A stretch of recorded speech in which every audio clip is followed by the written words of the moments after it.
Because you got powerful legs. How'd you get the physique? Was it gym or how'd you get the physique? I've always been. She's actually not got powerful legs. Do you shower in your dressing room? Do you have a shower on the day of a fight or not? Tell us about the tattoos. Shut the fuck up, you little prick. But then I've got the Phoenix. Hey, prick. So I'll take it from Bob every day of the week. Absolute disgrace. That's your knowing mind. Move him out of here, there. Ricky Hatton didn't go over for his fighter because he risked getting abducted and sold into sexual I never said that. Both have been rape victims. I'm not watching Frank Buglioni live on Saturday night. You're out of your mind. Jesus Christ, get yourself a life. He's actually a priest. Yeah. It's because his brother John Fury eye gouged him. What have I told you all this time? He's going to end up sucked out, fucked out, looking for a handout. Boxing nutters messenger group. I'm gonna be the king. J-Pump. You know what I'm saying?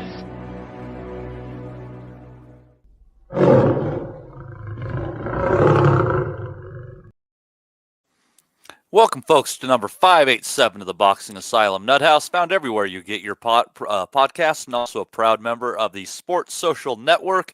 Check us out every Sunday that we're up here at 8 in the UK, noon Pacific time in the United States. You can also check us out on our Patreon, patreon.com/Boxing Asylum. Join the fun there. A lot of goodies in with those memberships. I'm your host, Matt DiGianardo. Des is with us today. We'll see who else wanders in. It was a reasonably exciting weekend. Some of the fights failed to sizzle. Some of them entertained a little bit more than usual. The Mexico-Puerto Rico rivalry continues, but it seems like Mexico has started to take control of that fight recently, including this last weekend with Canelo Alvarez getting a 12-round unanimous decision over Edgar Berlanga, dropping him with a great left hook that he kind of fooled Berlanga with going to the body and then came over the top with it. But much like the Munguia fight, despite the early knockdown, it ended up going the full 12 rounds. I had a little fiver on Berlanga or Canelo by DQ. I thought there were a few moments where Harvey might have been a little friendly to him, not wanting to insert himself in the action. But my dreams live on. But what a fun fight that was, Des.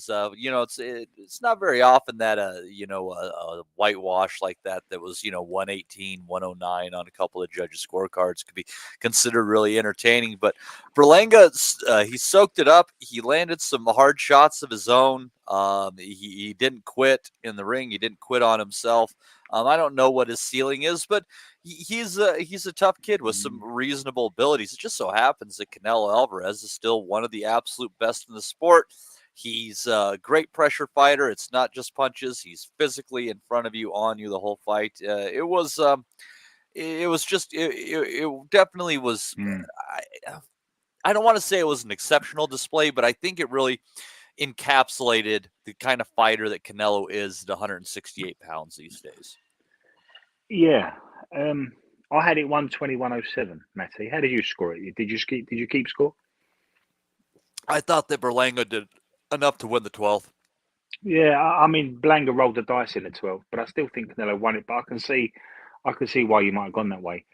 That was his best round, wasn't it, the 12th? Easy. He'd done with Canelo what Bone Crusher did with Tyson back in, I think it was 1989 or 1990. He looked after himself and he hung tough.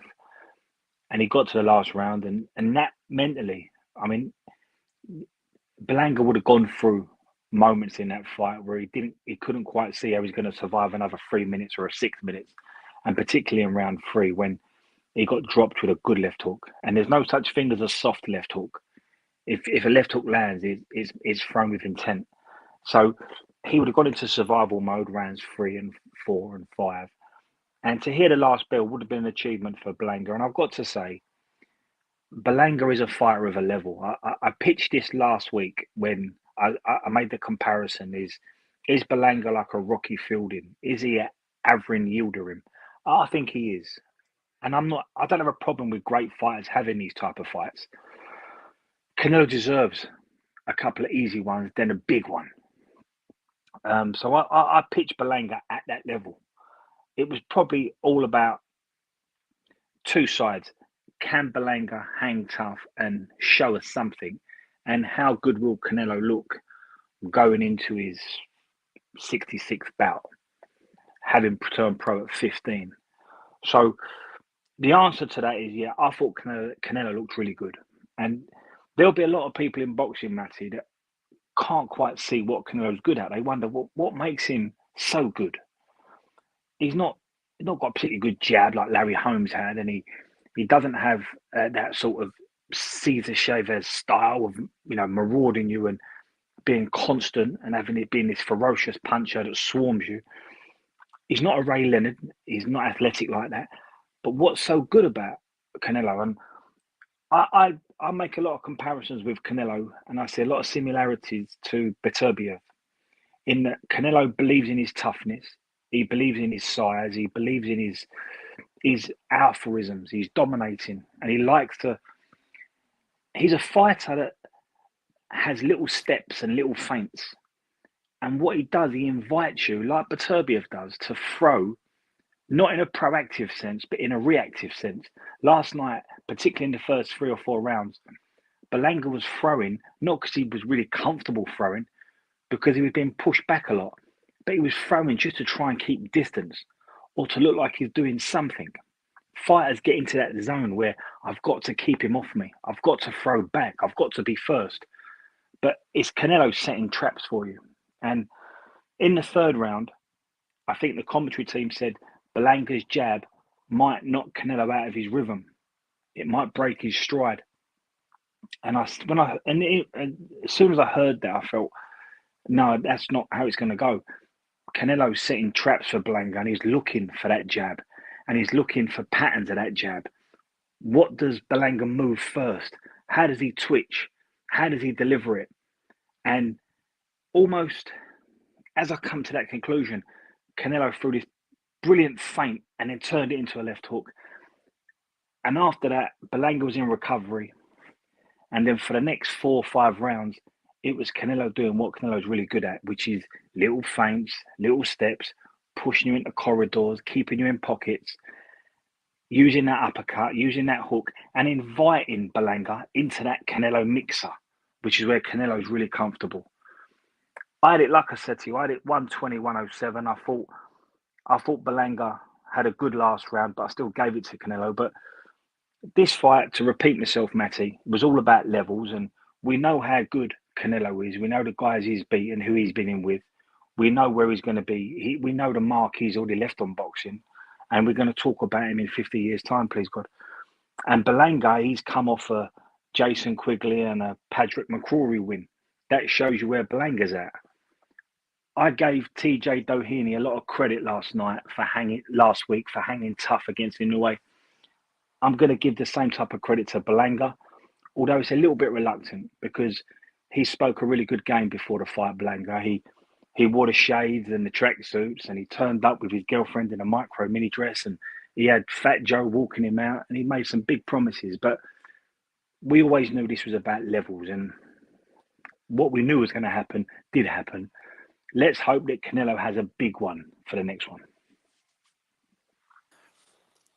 Canelo does some things that are really well, and what I like about him the most is, he's a guy who, you said you see a little bit of Beterbiev kind of in him, and it's, what's fascinating about Canelo to me is, yeah, he does have a bit of that bully, but from the height and stature that he does it from is pretty incredible. It's you think he'd probably be better off doing it 160, but this is where he set up shop, and he's incredibly skilled. And what he does that's really, really good against these come forward fighters who would like to bully him is he starts to push them back, and he does those little feints you talk about. He makes them miss on their harder shots, and then they become more reticent to throw, and they take some steam off their shots, and they start pushing them, and that's when Canelo, as a shorter fighter, really starts connecting over the top with his right hands and his left hooks. He does a lot of that by setting it up with the body work and making you drop your shoulders too. And when you think about the people who have given him a very hard time, obviously Bivol, who has masterful footwork and puts them together, but Golovkin, argue how those fights went, as we may through the years, but Golovkin made life rough for him because Golovkin rarely pushes his shots. He snaps basically everything he throws. So to time him is tough. And Canelo just wasn't able to beat the confidence out of him and change the way that he threw. But when you got guys like Munguia and Berlanga come forward, throw good number of punches, it just works right in his wheelhouse. And the problem is, other than Bivol, who did it as a bigger guy with good footwork, it's a bitch to box this guy too. Lara had an argument that he beat him, but it was still a close fight. Yeah, I agree with that completely, mate. And what we know about Canelo, he's one tough man. You can't go up 3-4 weight classes and then opt to stay in the pocket, actually invite fighters into the mixer. But he does. He's comfortable there. And it's something we never really talk about in boxing is toughness. We talk about technical skills, hands and feet. We talk about fighters being elusive. But it's almost a bit taboo to say, no, this guy's tough and believes in it.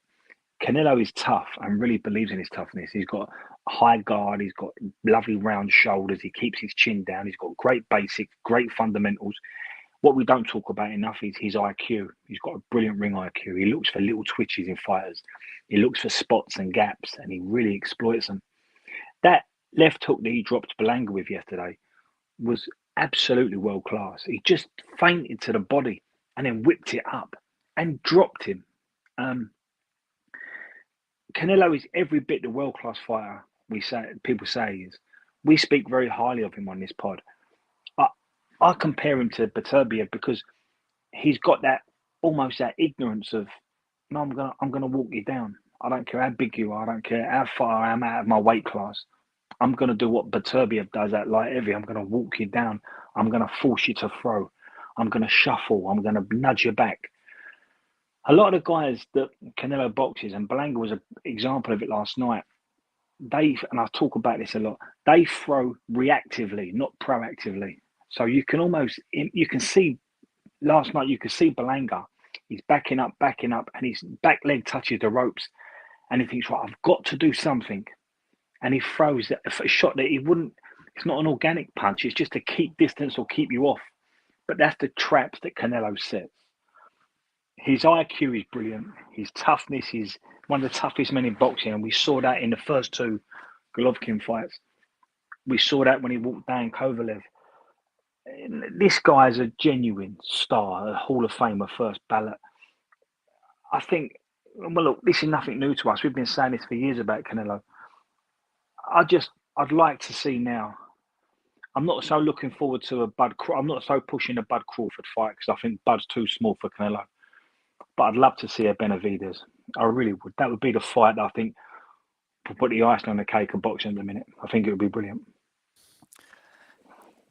Yeah, what I'd be curious about most in that fight is who could push who backwards. And if neither of them can make that happen and take the real upper hand on that, you could be talking about like an in the pocket, center of the ring, absolute shootout kind of fight, which could be absolutely fun. I mean, it could be a barn burner of a fight. But that fight could also be good. I don't know if Canelo is able to back Benavidez up. I don't know that it's going to be particularly fun. It'll probably just be a little bit more competitive than Berlanga or McGee were. But I think that if Benavidez pushes Canelo back, Canelo still has some of that off the rope ability. He still has those counter shots. So I think there's a couple ways that fight could go where it could be very fun and still up in the air. But if Canelo can find a way to push Benavidez back, that fight is has been decided, in my opinion. I thought Berlanga looked big in there last night. Did you? A tank. I thought he looked bigger than Munguia did, and Yeah, he was Munguia is huge. no small boy. No, he's not. He had huge back, broad shoulders, and I thought this would be interesting if Canelo can nudge him around. He did, and this is more than just brute strength, or this is just a different. It's not just a case of like Beterbiev when he shuffles around, keeps everything central. This is not just a case of I'm going to walk you down, take 3 or 4, and give you 2 or 3. Canelo don't really take a lot of shots either, so he knows how to slightly walk you down. He does it not just with little steps, but he does it with little feints. There is so much intricacies to Canelo's boxing, and I go back to my original statement I made. There'll be a lot of people watch boxing and know boxing that can't quite put their finger on what Canelo's good at, and I think he's one of them guys you have to be in there because Berlanga would have said, and they would have worked on not letting Canelo push you around. Munguia tried ever so hard not to be pushed around. John Ryder's a strong kid. They would all have tried so hard not to be pushed around, but he does it in such a crafty, majestic way. It's little steps, little feints, and they work in sync. And you find yourself as a fighter just trying to avoid little angles, and before you know it, you're touching the ropes, and you're in that corridor that Canelo wants to put you in.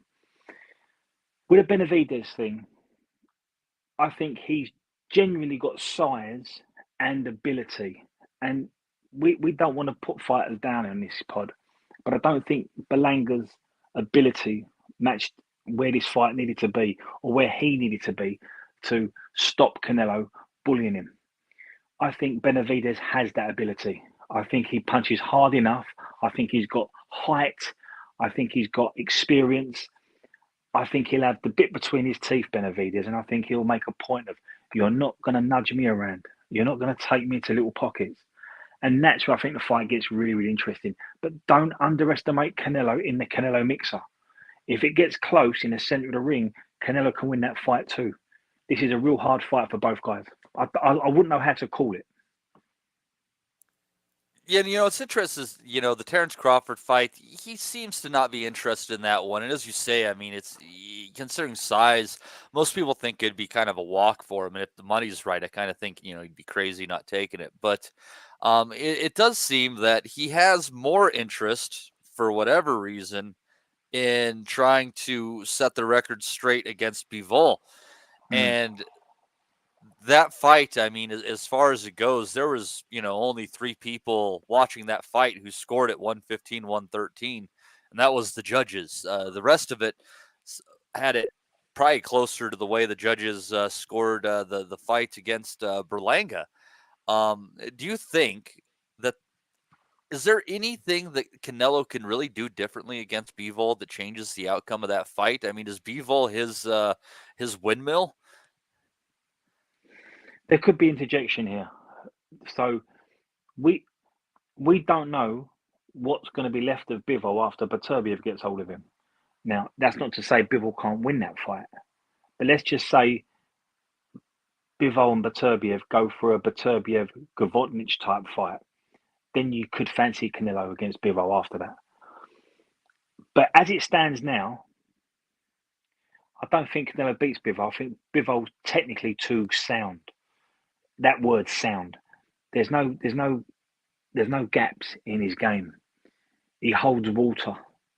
So I don't think he'd let Canelo get into a rhythm. I don't think he'd let Canelo entice him into a mixer. I don't think he'd let Canelo nudge him around the ring and make him throw reactive punches. Bivol's too in control for that. We've spoke about the control Bivol's got. So I don't think Canelo and Bivol is a fight Canelo should chase. However, to repeat myself, if you can remember the one, Matty, I'm sure you can. If Bivol is left in a state of, say, 8, 9, 10 rounds after Beterbiev in a similar, I better not say similar to what Gavodnich was because he went to hospital, but you know what Beterbiev does to kids. He's done it to Stevenson, he's done it to Gavodnich. It kind of depends what Bivol is left after Beterbiev. Now, Beterbiev's a type of fighter you can win, but you might not have enough left. You might not have enough left after that because he's such a hard puncher and he's so physically strong. So that's something we've got to put on ice just for now. But if I don't think Canelo beats Bivol now, I think Benavidez is a fight that your part of the world and beyond would absolutely embrace. I think it's a brilliant fight that we'd see in Vegas.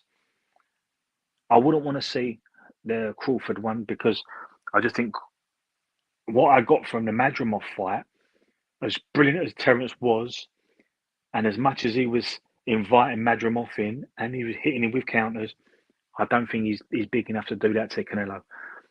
So I think we're in a bit of a stalemate here. I think Bud's too small to go up.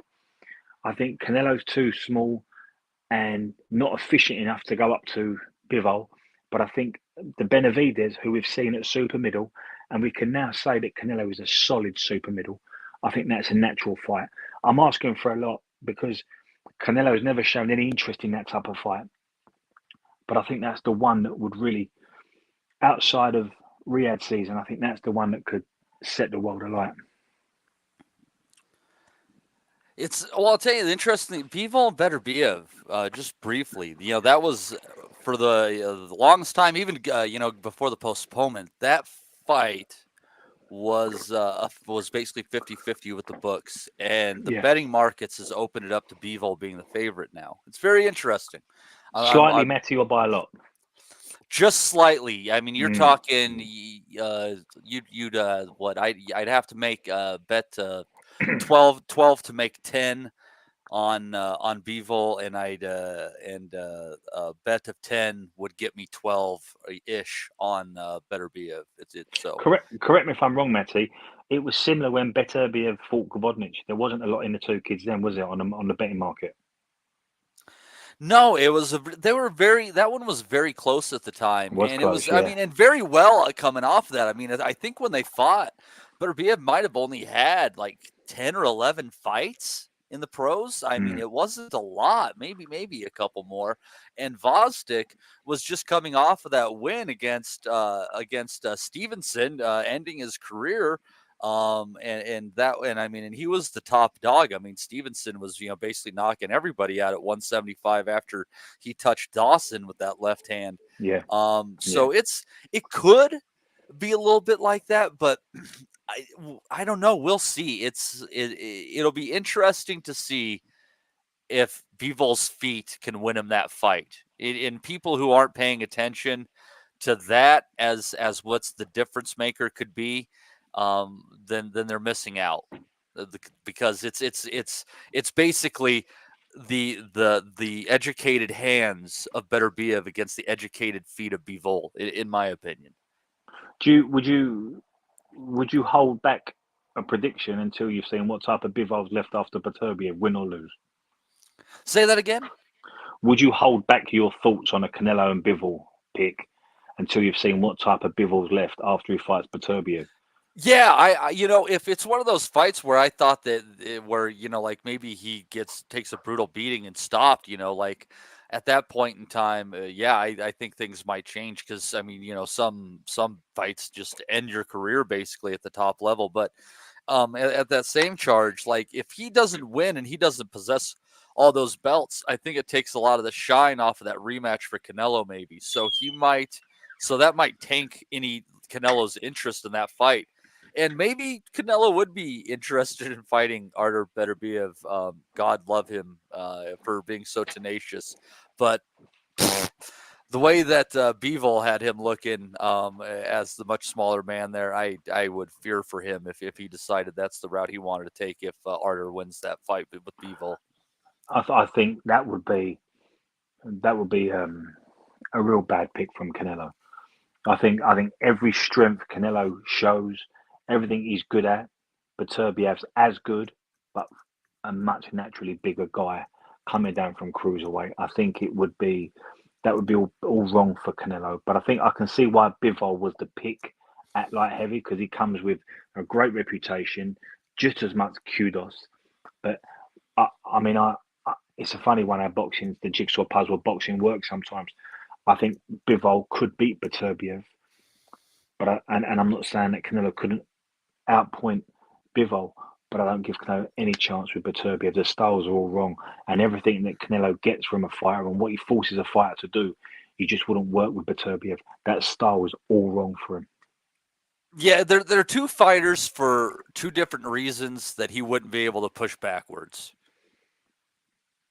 And it's just Bivol's just so good at cutting angles, you know, and it's just everything with him is just so textbook. I mean, it's just 1, 2, 3, turn, back.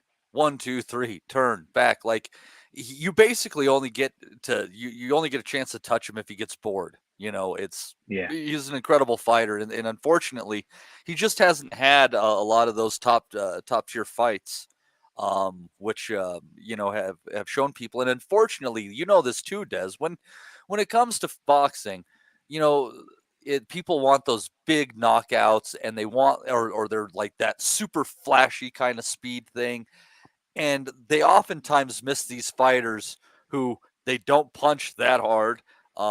They aren't that fast, but the cumulative effects of everything that they have in their arsenal makes for the most complete fighters that you're ever going to find. You know, I think Bivol and you know, the only difference between Bivol and Terrence Crawford is Terrence Crawford went on his knockout run when he got tired of not being noticed. But I think they share a lot. Like a lot of what those guys isn't stuff that casual eyes will see on the surface. You have to know and watch boxing to catch these nuances and be like, these guys are really on a different level. Usyk, the same way, really on a different level. Yeah, another planet. Yeah, absolutely. Like, yeah, couldn't have said it better myself. These guys, their abilities and their hands and their feet, their savvy, their IQ on a complete other planet. The one thing that I would say sets Beterbiev apart from a lot of guys, Usyk, Bivol, Canelo, Bud. We've seen a lot of similar form now for Beterbiev. He ruins careers. Like fighters either go missing for 18 months to 2 years, or they're never quite the same, or they just flat retire, or they it's go like to becoming an altar boy. You're really rolling the dice. Yeah. So, I mean, Beterbiev's got that Lennox Lewis, Marvin Hagler quality. When he gets hold of you, it could be lights out. It could be curtains of your career. It's something about Beterbiev. I don't want to build him up in like a demonic figure, but he's very, very heavy-handed. They always said about Lennox, he was not just a puncher. He was physically strong. And when you're that strong and you're being moved about and you're trying to move people about, it takes so much out of your legs. So when you get caught with the big shots, it does so much more, has so much more impact. And I think Beterbiev's got them traits. So there's the one area I would say that if Bivol can get through the Beterbiev fight, win or lose, we'll have to see what he's got left. And then maybe that and the Canelo fight would be an interesting one. Well, you know, and I'll tell you the one thing, and I think this is an interesting segue, is that loss to Bivol, it didn't entirely snap Canelo's confidence. He's still Canelo. He might not be getting the knockouts, but you know, it happens. These guys he's fighting are legitimately probably 2 weight classes bigger than him at the end of the day. You know, he's basically fighting walking around weight. But you wonder if Beterbiev touches him and puts him down, you know, becomes the guy to knock Canelo down, where he goes after that. Because last night, even though he wasn't in the fight necessarily, Danny Garcia going down for the first time in his career, 10 seconds later in the corner, he decides he's done. His career's over. It was a boring, disappointing fight where only a small handful of really clean, hard shots were landed, and the vast majority of them were by Lara, the last one being that left hand. And I got to tell you, and I might be taking this too deep, Des, but Danny has said that he's dealt with some mental health struggles in the past. And I hope it's not, I'm not, being, telling his fortune here, but I got a bad feeling that they're coming back because there's something when it comes to depression and things like that is you end up in that state a lot of the time because you failed and you quit. It's not because you didn't try, you dust yourself off and go. No, that's not the creation of depression. Depression happens when you quit on yourself, when you lose confidence in who you are. And something like that, I mean, after watching this guy eat so many shots over the years, I worry about Danny Garcia, Des, because I think that there was something in him that was shattered last night by Lara.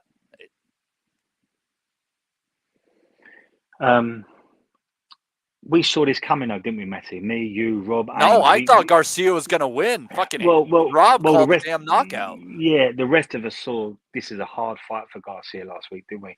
And this was all wrong for Danny Garcia. And it's funny you bring about the mental health thing, because I don't know enough to talk about mental health. I've never, I'm one of the fortunate ones. I've never suffered with it.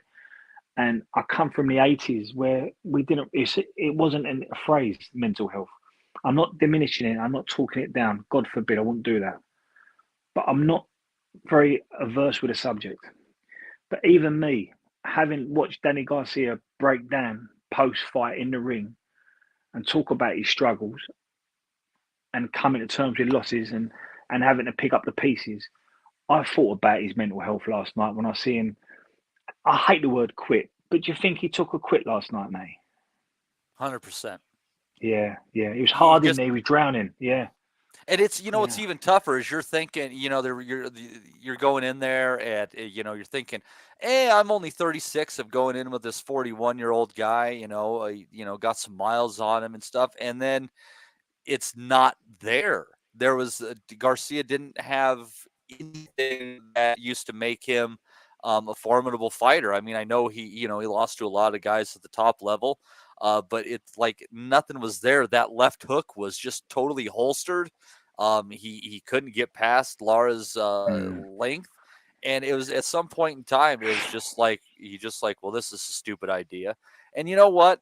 He's probably got 7 figures for that fight. So maybe it is an easy pill to swallow at the end of the day. But the fact that he went through this before, when he's done well for himself, I don't know. I pull for the guy, but that was, I put a little bet on him in a parlay just because he always got gifts, and I'm like, what an odd fight to make, right?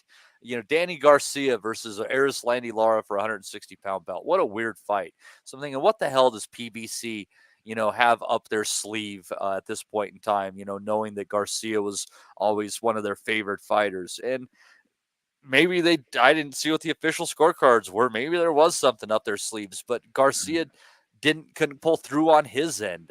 He didn't deserve to be in there challenging for a title in a weight class where he had never competed, especially considering the one below he had only had one victory, and that was over a guy who was a career welterweight and also, been very inactive. And it was just embarrassing at the end of the day. It was embarrassing for Danny Garcia, and it was embarrassing for PBC to give up that spot on a pay-per-view card. It was an absolutely trash fight, and I say that too, Des. And I mean, I hate to go on a PBC tangent here. I mean, there was a few good fights on that card last night, but look at these guys that are getting out, and they have, Ray Vargas was their fighter. I don't know the situation. Brandon Figueroa has been his mandatory for how long? And they're keeping Brandon Figueroa on the shelf, just fighting, random dudes at 126 who haven't mattered in the last 3 years. I don't know. It's something is absolutely goofy out at in PBC, and I just feel like this company is floundering, and so much young quality talent is going by the wayside in favor of these just aging, former champions of the sport who just don't freaking have it anymore. I mean, you summed it up brilliantly, by the way. Look, Danny Garcia is one of these guys that I felt he exists somewhere between the elite level and good level. So Danny Garcia is somewhere pitched between now. I've never thought of Danny Garcia, although he's beaten 10 world champions, and I think he's been a 2-weight world champion. I've never seen Danny Garcia as an elite level fighter. I didn't think he was athletic enough, and I I didn't think his feet were good enough against the best guys. But I think he was a solid puncher, although I don't think he was a... Good timing. It was, yeah, that's right. He had great timing, and he knew when to punch with you. I like the dynamic with him and his dad. I think they brought something to boxing, but last night you really saw an old car getting around the track one last time. And from as early as round 2, you could see that he didn't need to be in there with a bigger, rangy southpaw that sits on the back foot, that understands how to check left hook you out and pivot off and go again.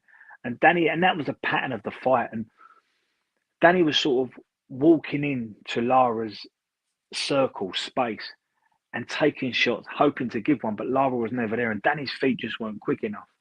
And Danny's been very inactive. I think he's had one fight since the Spence fight, and Spence was back in December 2020. It's a long time. He was out of the ring for about 2 years after the Spence, and then he fought Jose Benavidez Jr., and now he's been out of the ring for 2 years since then as well. It's straight into a title opportunity. Yeah, 1 in 4 against a mentally strong guy in Lara, someone who's got really good skill sets and we're not saying Lara's anywhere near the type of fighter that... We're not saying Lara's an elite level kid. We're not saying that, but the fundamentals Lara brought to the table last night, and he has throughout his career, he'll give us so many people trouble, so many fighters problems. And you could see as early as round 2 and 3 that Danny Garcia is going to have a hard night tonight. From round 7, Lara almost went into dominant sparring partner mode, I felt. So Danny was like, I'm trying to survive here. I'm going to try and stay out of trouble, but his feet weren't quick enough. And Lara started to relax. And the shot that dropped Danny, I think Lara, he threw that back at southpaw left hand, but he almost put a whip on it, almost like a dismissive long backhand. And it caught Danny across the face. And Danny didn't have to go down from that, but he was, in his mind, I think he was thinking, I could go down, couldn't I? I could go down. And before you knew it, he had gone down. And walking back to his corner, no one knows a fighter like a trainer, and no one knows their son like a father. And he's got 2 in Angel. And Angel must have known, either we knew this was going to be tough, and it has been, or there's a look in your eye, Dan, I don't want to send you out for the next one. I would like to make a point about the referee, Thomas Taylor, who done something that I think is despicable. Angel turned to the referee and said, it's done. The referee then said, okay, turned to the fighter and said, Danny, are you done? At that point, I've got to ask a question. What's it got to do with a fighter? Like, why would a referee put a fighter through the indignation of us saying, is it done?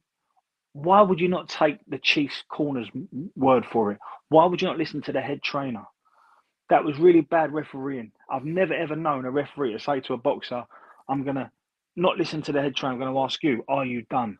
The terrible bit of refereeing. Well, hold on. How much different is that than when, was it Mickey Van refused to accept the towel for Katsidis and... Slightly different, Matty. But I agree. I agree. Yuri Foreman against Miguel Cotto and Arthur McCanny Jr. refused the towel too, as he's hopping around. It's slightly different, and I'll tell you why.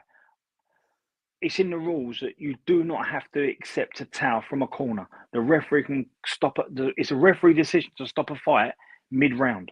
But on the advice of a corner, they can stop it. I totally agree, by the way. I'm not trying to be objectionable with you. I agree. If a towel comes in, the fight's done. Referees shouldn't take that position. However, I've never in my life known a fighter to sit down in between rounds, have a drink. I mean, it kind of goes, it's next to Angelo Dundee pulling Ali out against Larry Holmes, and you've got people in the background saying, no, let him fight. What's the ref? And Angelo having to say to the ref, I'm the chief corner. It's my decision, no one else's. I'm amazed that the referee even went to the fighter. So put yourself in Angel's shoes. He's called the referee over. He's heartbroken because it's his son. And he just said to the ref, it's done. And the referee turns to the fighter and says, Danny, is it done? What's he thinking? Yes, I don't know. And Taylor's. What was he thinking, Matty? So I don't know. if Danny had said, actually, I'm good to go, then what happens? Maybe, and it's right or wrong, because Taylor is one of the better refs in the sport, right? Like, honestly, like in the United States, I'd say the two best referees we have are guys who we saw last night in Taylor and Harvey Dock. But I think, like you said, you had man, that shot that really that got Garcia at the end of that ninth round, that didn't seem like much. It was almost like Taylor was stepping in a way, and like I was saying, like, are you sure this is the way you want to go out, Danny? Like with some reverence for the man and his resume. Yeah. So yeah. maybe, and is that right or wrong? I don't know, but I think given the opportunity for him is you don't get in the middle of the round when the referee makes the call, he makes the call, but in the corner, he can look you in the eye and be like, in so many words, are you sure this is what you want to be remembered for? I don't know. Imagine you were taking a kid up, and you've watched him go 8 or 9 rounds. He's lost pretty much every round, and he's struggling, and he's been inactive for the best part of 5 years, and he's like Walter. He's 3 weights out from where he started his career, and he's 36 years old. We've got problems. My son's just taken a knee because he's drowning.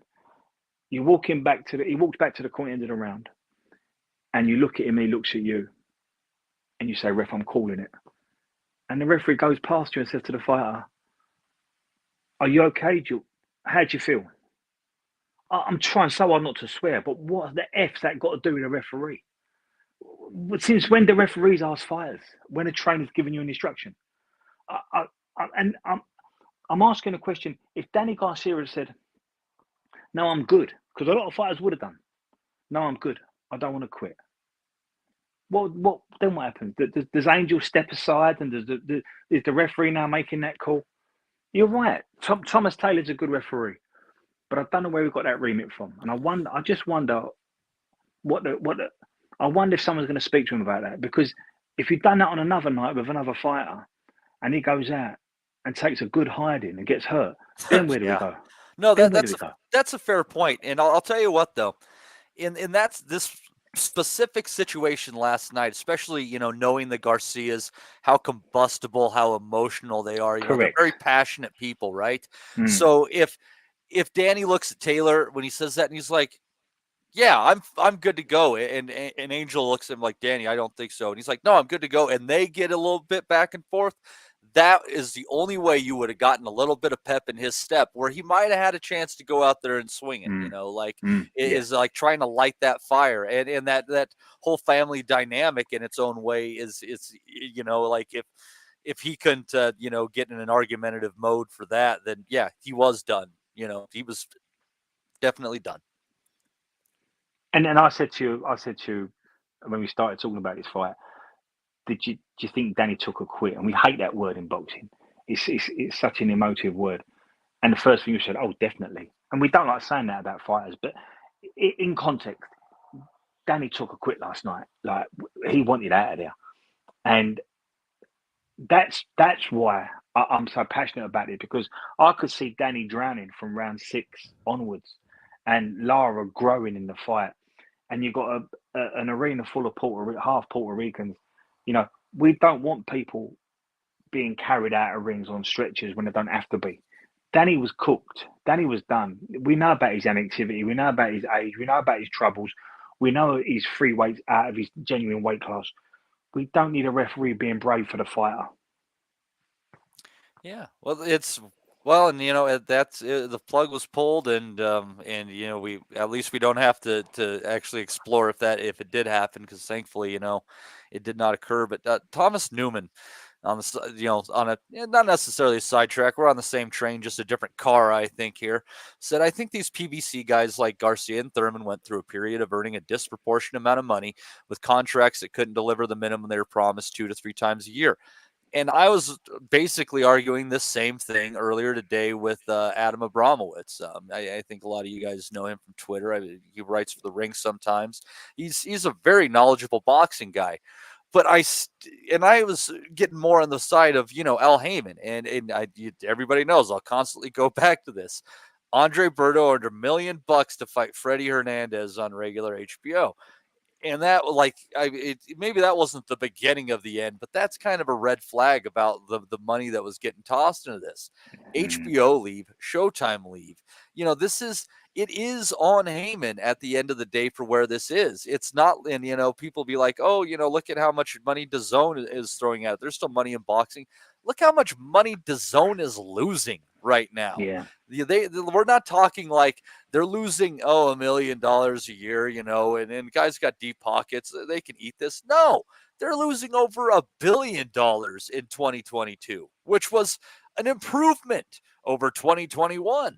So the idea, the way that these purses are anymore, you can't keep up, and it has taken the chance away of having a lot of these fighters have truly meaningful careers. I mean, they made good money. They absolutely did. And I'm not going to begrudge people for getting wealthy when they can. I mean, look at Lara. I mean, he probably would want to get out more than he could, but I mean, he's, making really good purses now, and he calls himself the American Dream. And I love him for it. Yeah, he gets to go and fight once a year and live a freaking wonderful lifestyle in this country. Yeah, that is a freaking dream, but it has diminished the sports. It's diminished the resumes. A Hall of Fame career during this era is not going to matter as much, even if they hit certain ticks, because of the way this whole structure works. And it's like, what, fighters are supposed to take less money? Yes. I hope these contracts expire soon and people have to get back to the drawing board. I'm sorry they can't afford to put out these fights.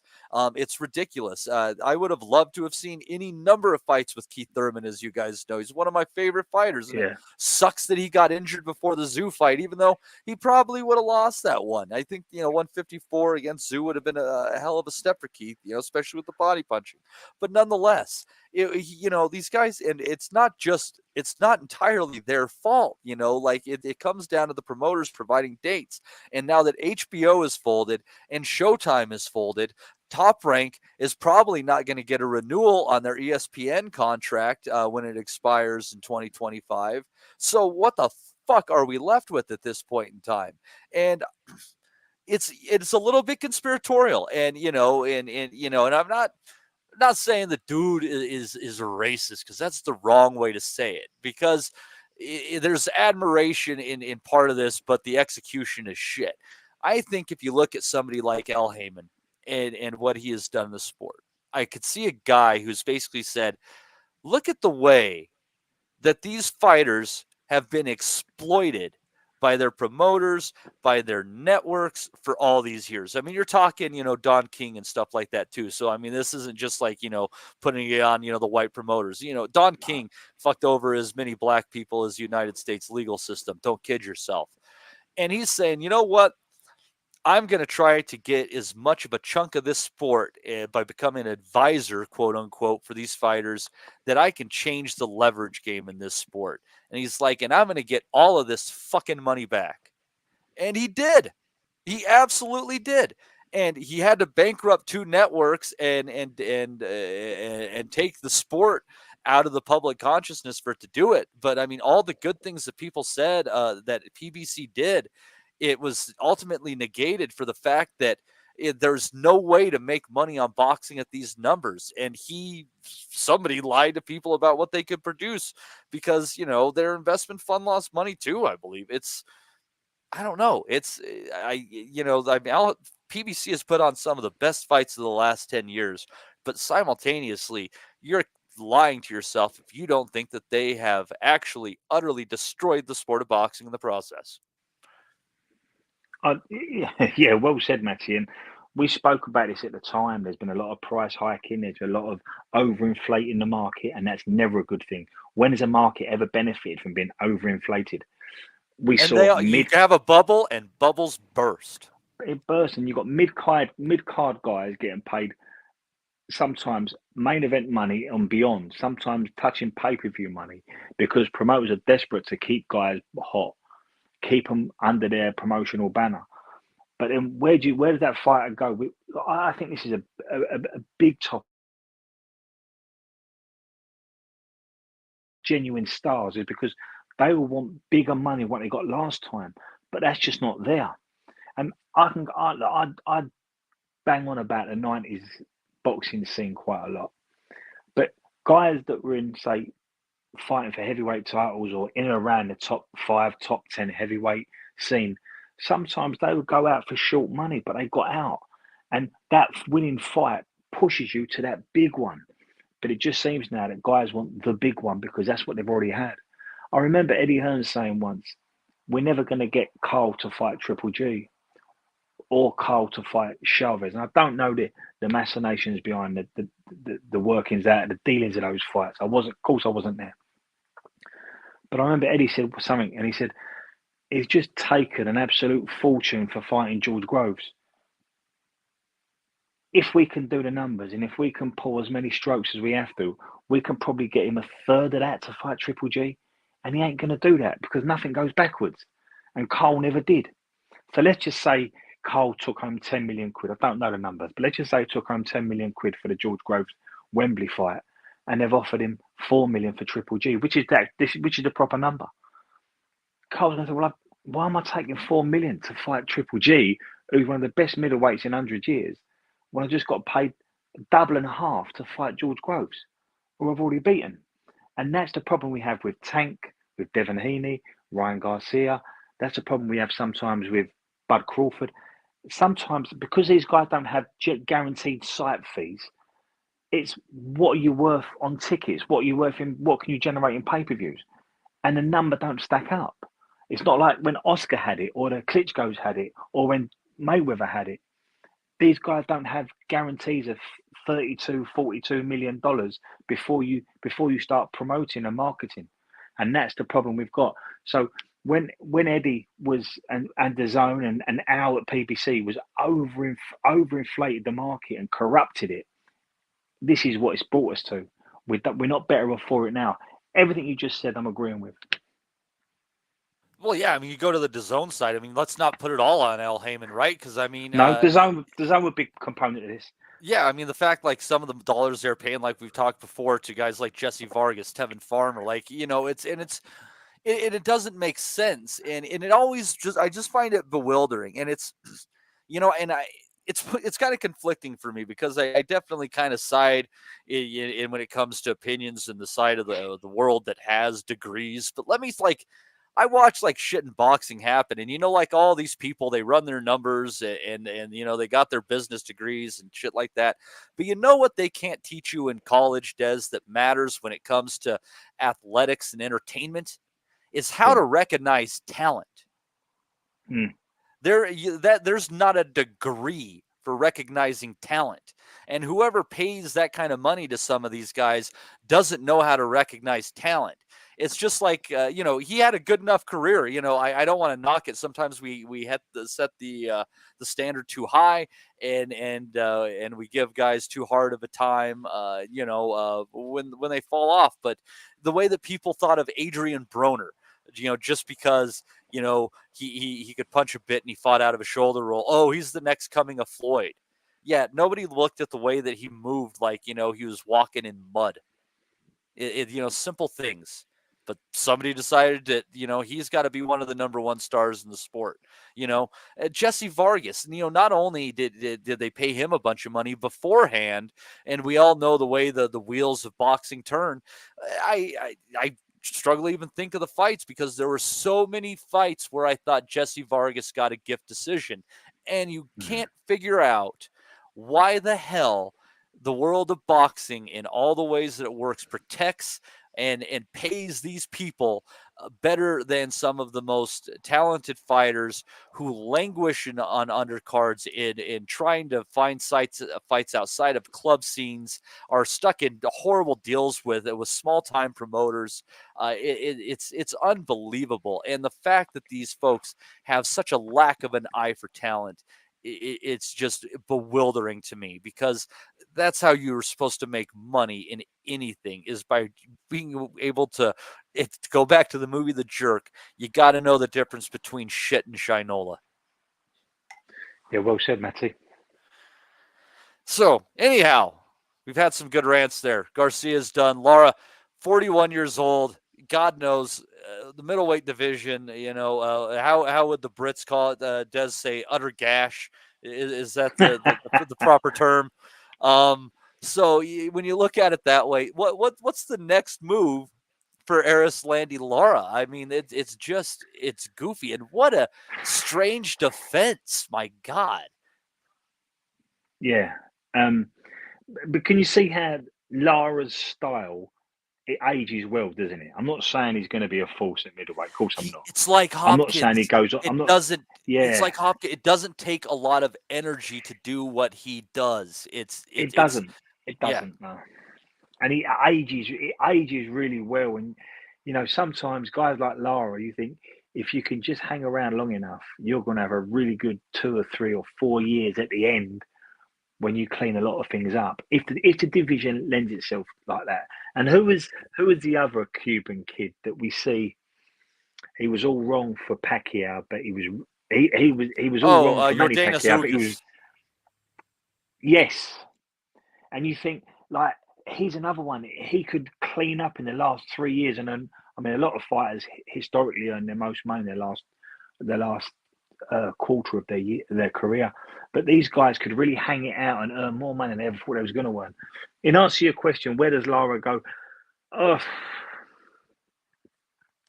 I don't know. It's middleweight for me, without being disrespectful to the kids in it. They've never been so weak. I think if Jamal Charlo fancied it, or maybe Janibek, it's one of them type of fights. Maybe Madrimov might fancy coming up. I don't know. I just don't know. But I think it's a winnable fight for a lot of them guys. But it does come with a lot of jeopardy as well. Yeah, I swore Carlos Adames was PVC. Why don't they just do a unification with Adames? There you go. That's a good one. Adames, yeah, that's a good one. That's a good one. Yeah. We'll see, though. And the problem with something like that is how much money are they going to have to pay for that, and what are It's back to that. It's back to that. Yeah, it's back to that story again, isn't it? Yeah. Yeah. Back to that story again. It's one of those fights that, like, it's sad as it is. It's a unification fight that should be on the undercard somewhere, and nobody should pay if they pay more than $500,000 to in total to both fighters. You're probably too much as far as what it can economically draw. Sad fact of the matter. Your numbers there are brilliant, because Adames and Lara in a unification middleweight title fight don't draw flies. Your numbers are bang on.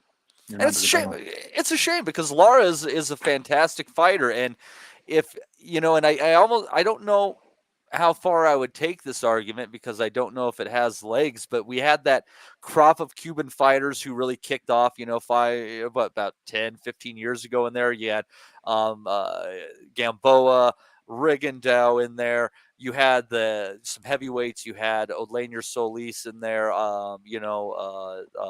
Luis Ortiz, obviously. And then you had Lara just kind of languishing around. Hardcore boxing fans liked him, but he never found any base, or any for the fight fans. But I actually think there's an argument that Lara's ended up being the best of that entire crop. He's hung around long enough, and there was some of them that either burnt out very quickly or just underachieved through lifestyle factors, or just not getting opportunity because of their style wasn't really TV friendly. So you might be right. Lara might be the one that has outlasted them all. Yeah. We'll see where he goes from here. I mean, Father Time does kick in eventually, but we really didn't see Bernard Hopkins whooped until he was 50 years old, so he might still have a few left in him at this point in time.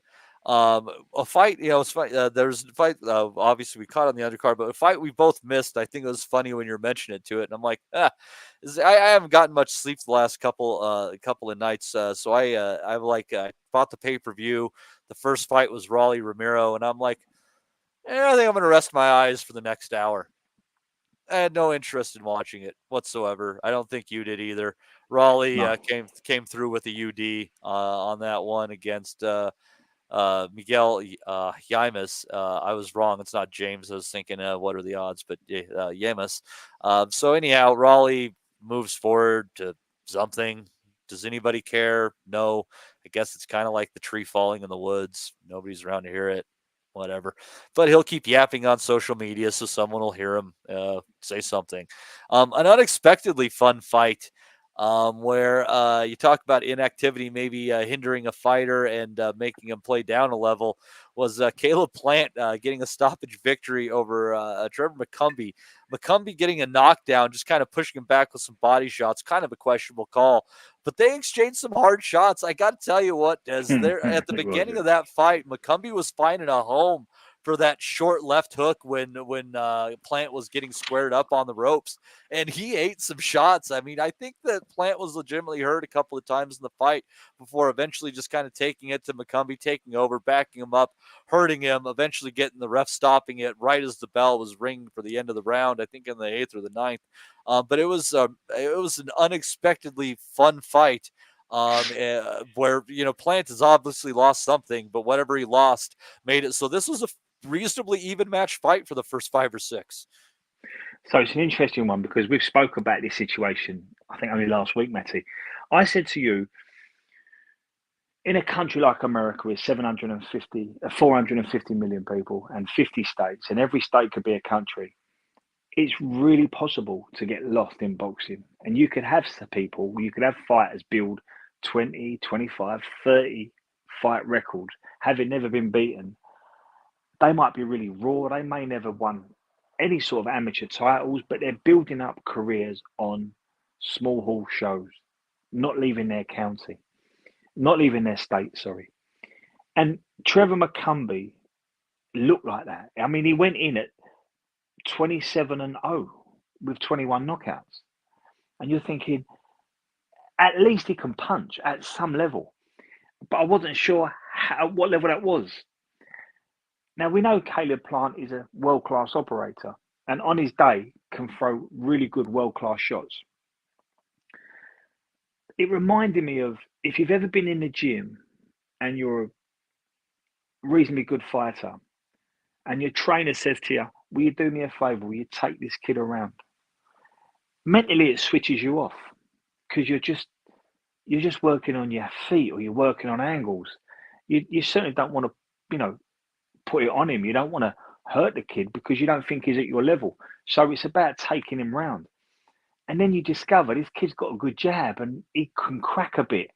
And after the first 2 rounds of sparring, you realise I'm being banged up a bit here and I can't switch it back on.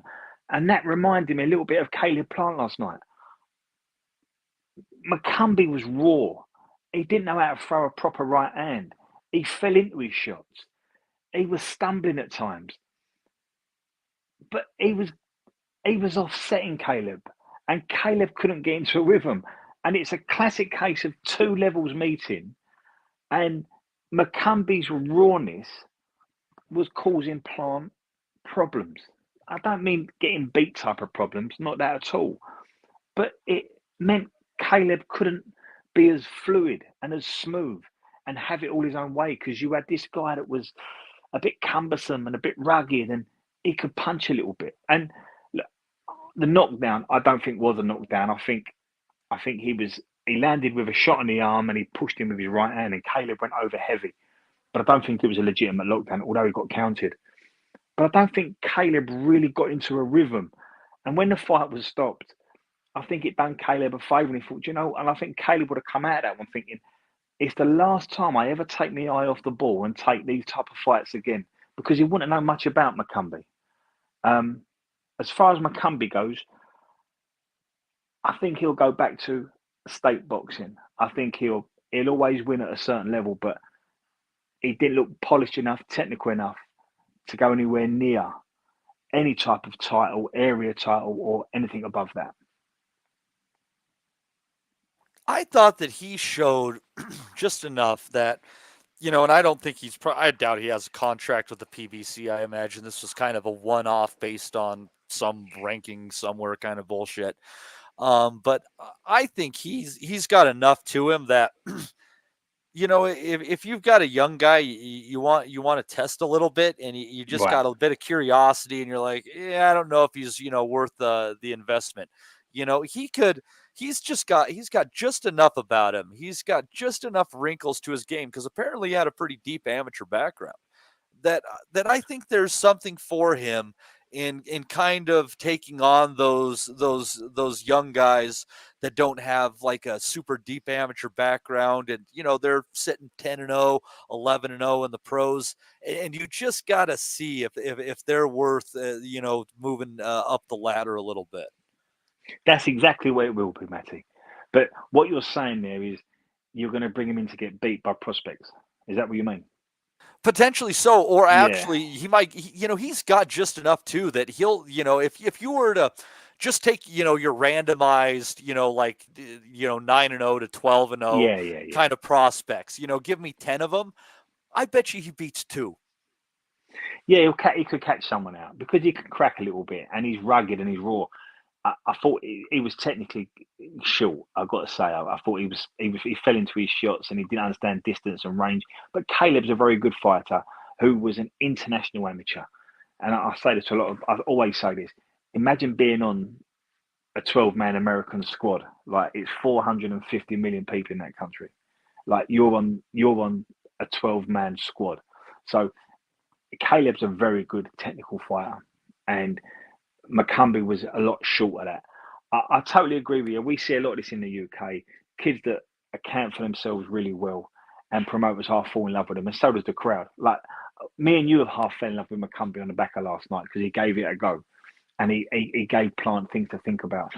But I think if Plant was to have that one again, I think Plant gets rid of him in 3 rounds. But I know what you mean. He could catch people out, and he could be a very good gatekeeper, a good test for prospects at the stage of somewhere between 8 and 12 fights. Let's see what you're made of. I agree with that. But I think essentially, Matty, what we're saying is he'll be the guy that promoters bring in to get beat so we can see that our prospects are as good as we think they are.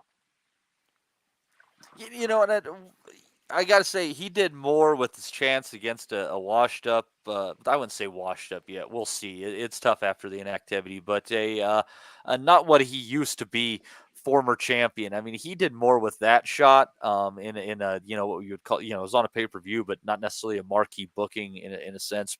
He did more with it than Garcia did with a chance to win a title in a 3rd division. It's you got to, I admire anybody who has heart at the end of the day. Correct. Yeah. And make the most with what you got, and if all you really have is a puncher's chance to make a name for yourself, go out there and throw some punches. And that's what he did. Yeah, I'm looking forward to seeing McCumbee again. But here are some thoughts on Caleb Plant. It just I think what's gotten him in trouble a little too much over the years is that he sometimes gets a little squared up, either working offense with his opponent's back to the rope or his own back to the rope. And actually, even in the middle of the ring too. And some of that I think is a lot of guys, and he had his hands up higher this time, but a lot of guys who try to fight out of that shell, and they're just not as flexible as they need to be. They're not as athletic as they might need to be. It's really easy for them through trying to get under punches and such to end up squared up. And that's just the problem with Plant is he's for the average guys he's faced in the gym, it's an overwhelming amount of talent. But unfortunately, when it comes to the things that he tries, it's a very dangerous way to go about things, and you've got to be a 10 of a 10 to pull it off. I think I would pitch Caleb, and I'd like to know what you think. I pitch Caleb the same place I picture Danny Garcia in his prime. He's come around at a good time. He won't beat the good kids in the division, the best kids in the division, but he'll have a career and a good career. And I like the way he carries himself. I like the way he markets himself. I think he's got a fiance or a wife that works in the media, so they're not going to be silly. They're going to be savvy. He's got a very, very good story, Caleb. I think Caleb Plant, Jaime Munguia is a real natural fight. I think it's a good fight, and I think that's an interesting one. Outside of Munguia, maybe a Mbili. I don't quite know where Caleb Plant goes at super middleweight anymore. There's not a lot out there for him. So I would look at a Munguia or a Mbili, and I think they're both winnable fights for him. But I say it again, I think Caleb Plant's one of them guys he's not top draw, but very few people are. But I think he can hold a world title again at super middle and get some defenses. But you'd have to pick them correctly. Like a lot of things in boxing, you have to make the right choices and the right picks for Caleb Plant to have a successful career. Yeah, I'll tell you what, I don't know how long it would be until they do it. It's PBC, so maybe it might be coming to you spring of 2026. But I could see Berlanga against Plant as an entertaining affair.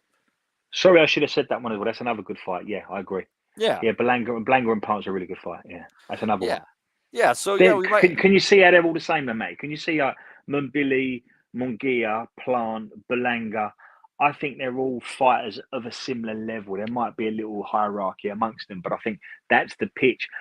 I think them guys would give us entertaining fights. Yeah, I mean they're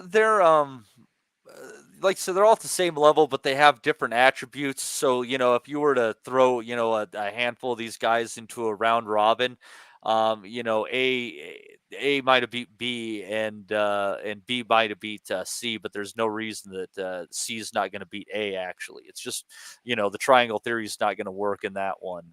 It's just because of different liabilities and different attributes that each of them brings into the ring. And you got Munguia. I think some of that's getting cleared on the other side of the ledger. Speaking, like kind of the top rank side of things, you got Munguia going in there against Eric Bazinian on his first top rank card. So I think they're working towards building Munguia against Mbili, which I think is a very interesting fight. Yeah, good fight. I like all them fights. I just think that those guys are a bit different from Benavidez. Well, we saw that when Plant fought Benavidez. And I think they're a lot different from Bivol and Beterbiev one weight up, because that's where a lot of the talent and the intrigue lie now. And I think even David Morrell, I think give him another 12 months, I think he'll be better than them guys. But I think in isolation right now, Mbili, Munguia, Plant, Berlanga, I think they're really good fights to make. Yeah, I like all them fights. Yeah, Morrell's around there, and he's kind of in the who needs him club at this point in time. I mean, he had a version they won't go nowhere near him. They won't go nowhere near him. Yeah, and I think honestly, like if I had to say like A, B, and C class, and that's not saying that like they're C level fighters, but just kind of based on the current middleweight or super middleweight, like and this is A plus and A double plus. That's what you mean. Yeah, and it's like at the top of the heap right now is definitely Canelo. Obviously that's been proven. We have a question if Benavidez or Morrell can potentially be on that level. And then below them, you got, probably, Plant, Mbili, Munguia. Correct. Yeah, I agree with that. I think we can add Berlanga into this. I think he's got just enough to him that he's kind of on that fringe. We might have. He had some after that knockout. When you have that knockout streak and everyone's expecting it to continue. The expectations are built pretty high, and he didn't do the best with them. Like biting a guy in the ring and shit like that. But as far as his abilities, we might have been a bit too hard on him when the knockout started to fall apart. In hindsight, but at the same time, he kind of seems like a dickhead, so that might have something to do with it too. But what are you gonna do? I got to say though, Matty, I've got to say, you can't kid boxing fans.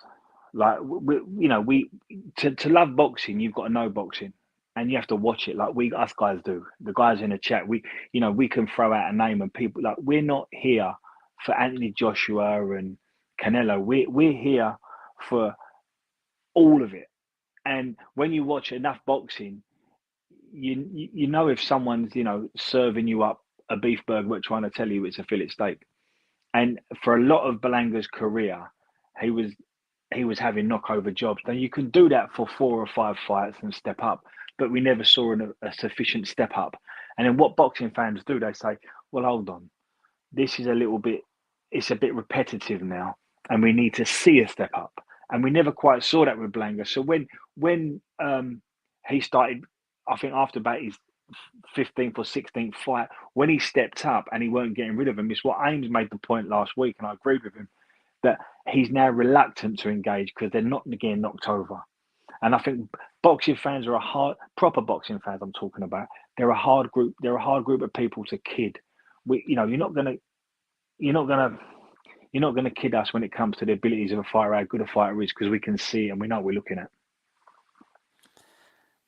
Yeah, and like you end up saying, it's all about levels, and sometimes sometimes we even fall into away from that ourselves. Like I've taken Joshua against Usyk, and Fury against Usyk because I believe size tells to some degree, and Usyk kicked their ass. What are you gonna do? But generally speaking, we see the levels and we go with it. And as far as the gambling markets go, there's usually some cash to be made there. It was a little bit of a surprise. The surprises this weekend, even though it didn't end up in the upset, though, Carlos Castro, who I said last week, he's a capable fighter. He put down Stephen Fulton in their fight, and he definitely had an argument that he won that, but it was close. It was a split decision, 2 95-94s, one going each way, and a 96-93.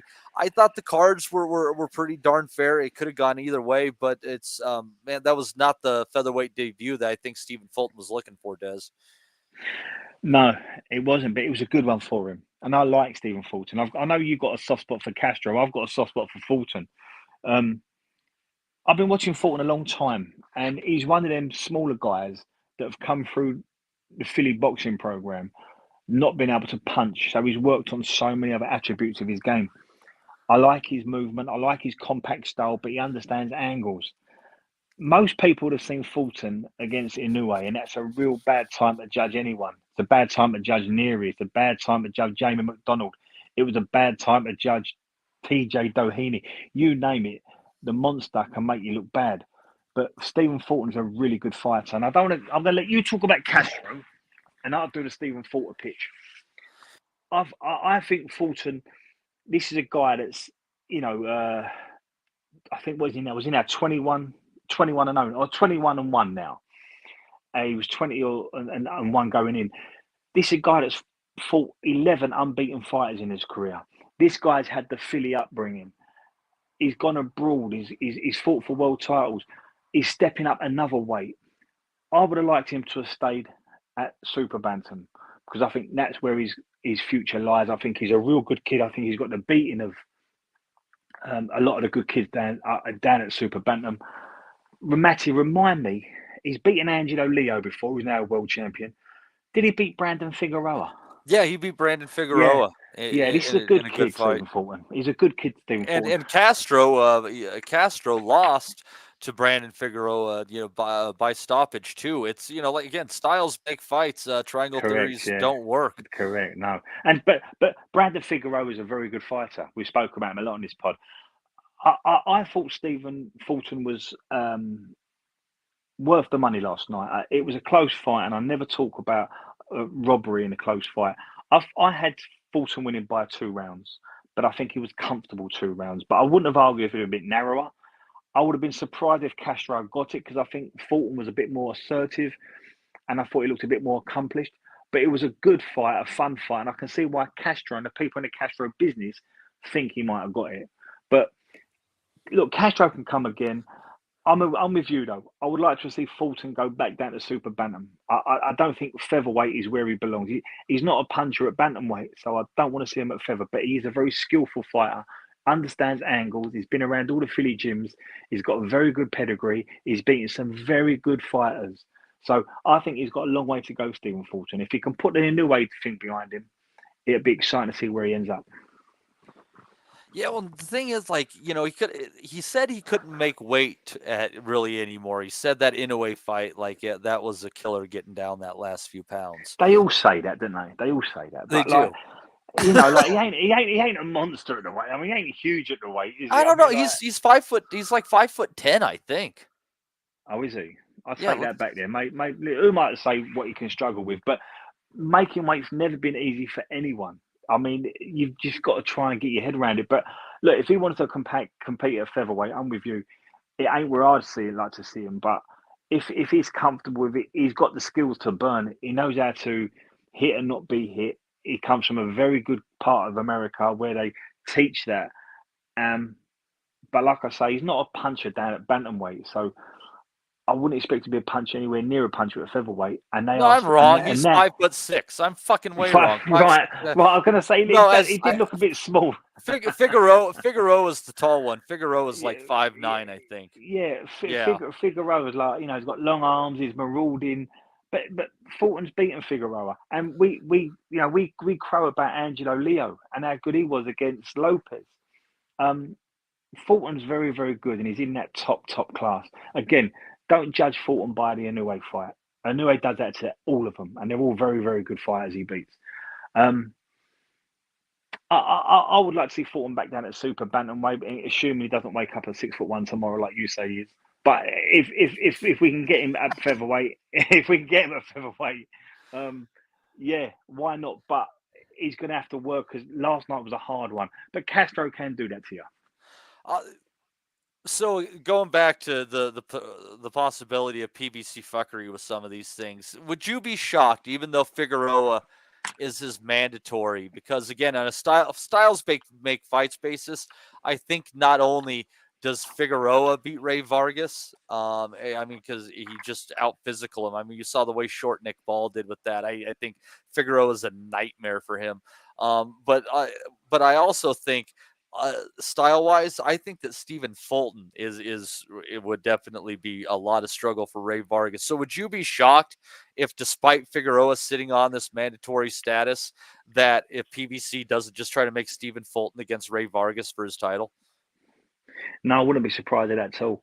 But Ray Vargas, he is tall at the weight, isn't he? Now, do you know how tall Ray Vargas is? He is tall. He is tall. He's got that long jab, but the thing is, he's really got at the end of the day are those couple of tools. He did some decent body work, against Nick Ball, but at the end of the day, he's ultimately that jab and a long right hand, and you just end up timing it right. It's good.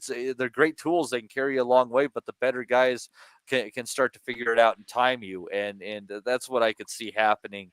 I see your reasoning. Yeah, I see and that's a good analysis of it. Yeah, I think that's a safe play. Like a defender doesn't mind dealing with strength. He'd rather strength than speed. I think you're right. I think Fulton could handle that straight 1-2. I think he's got the angles and the feet to work around that. Of looking at the featherweight division, and I love this division of featherweights, from Figueroa to Leo to Wood. I like them all.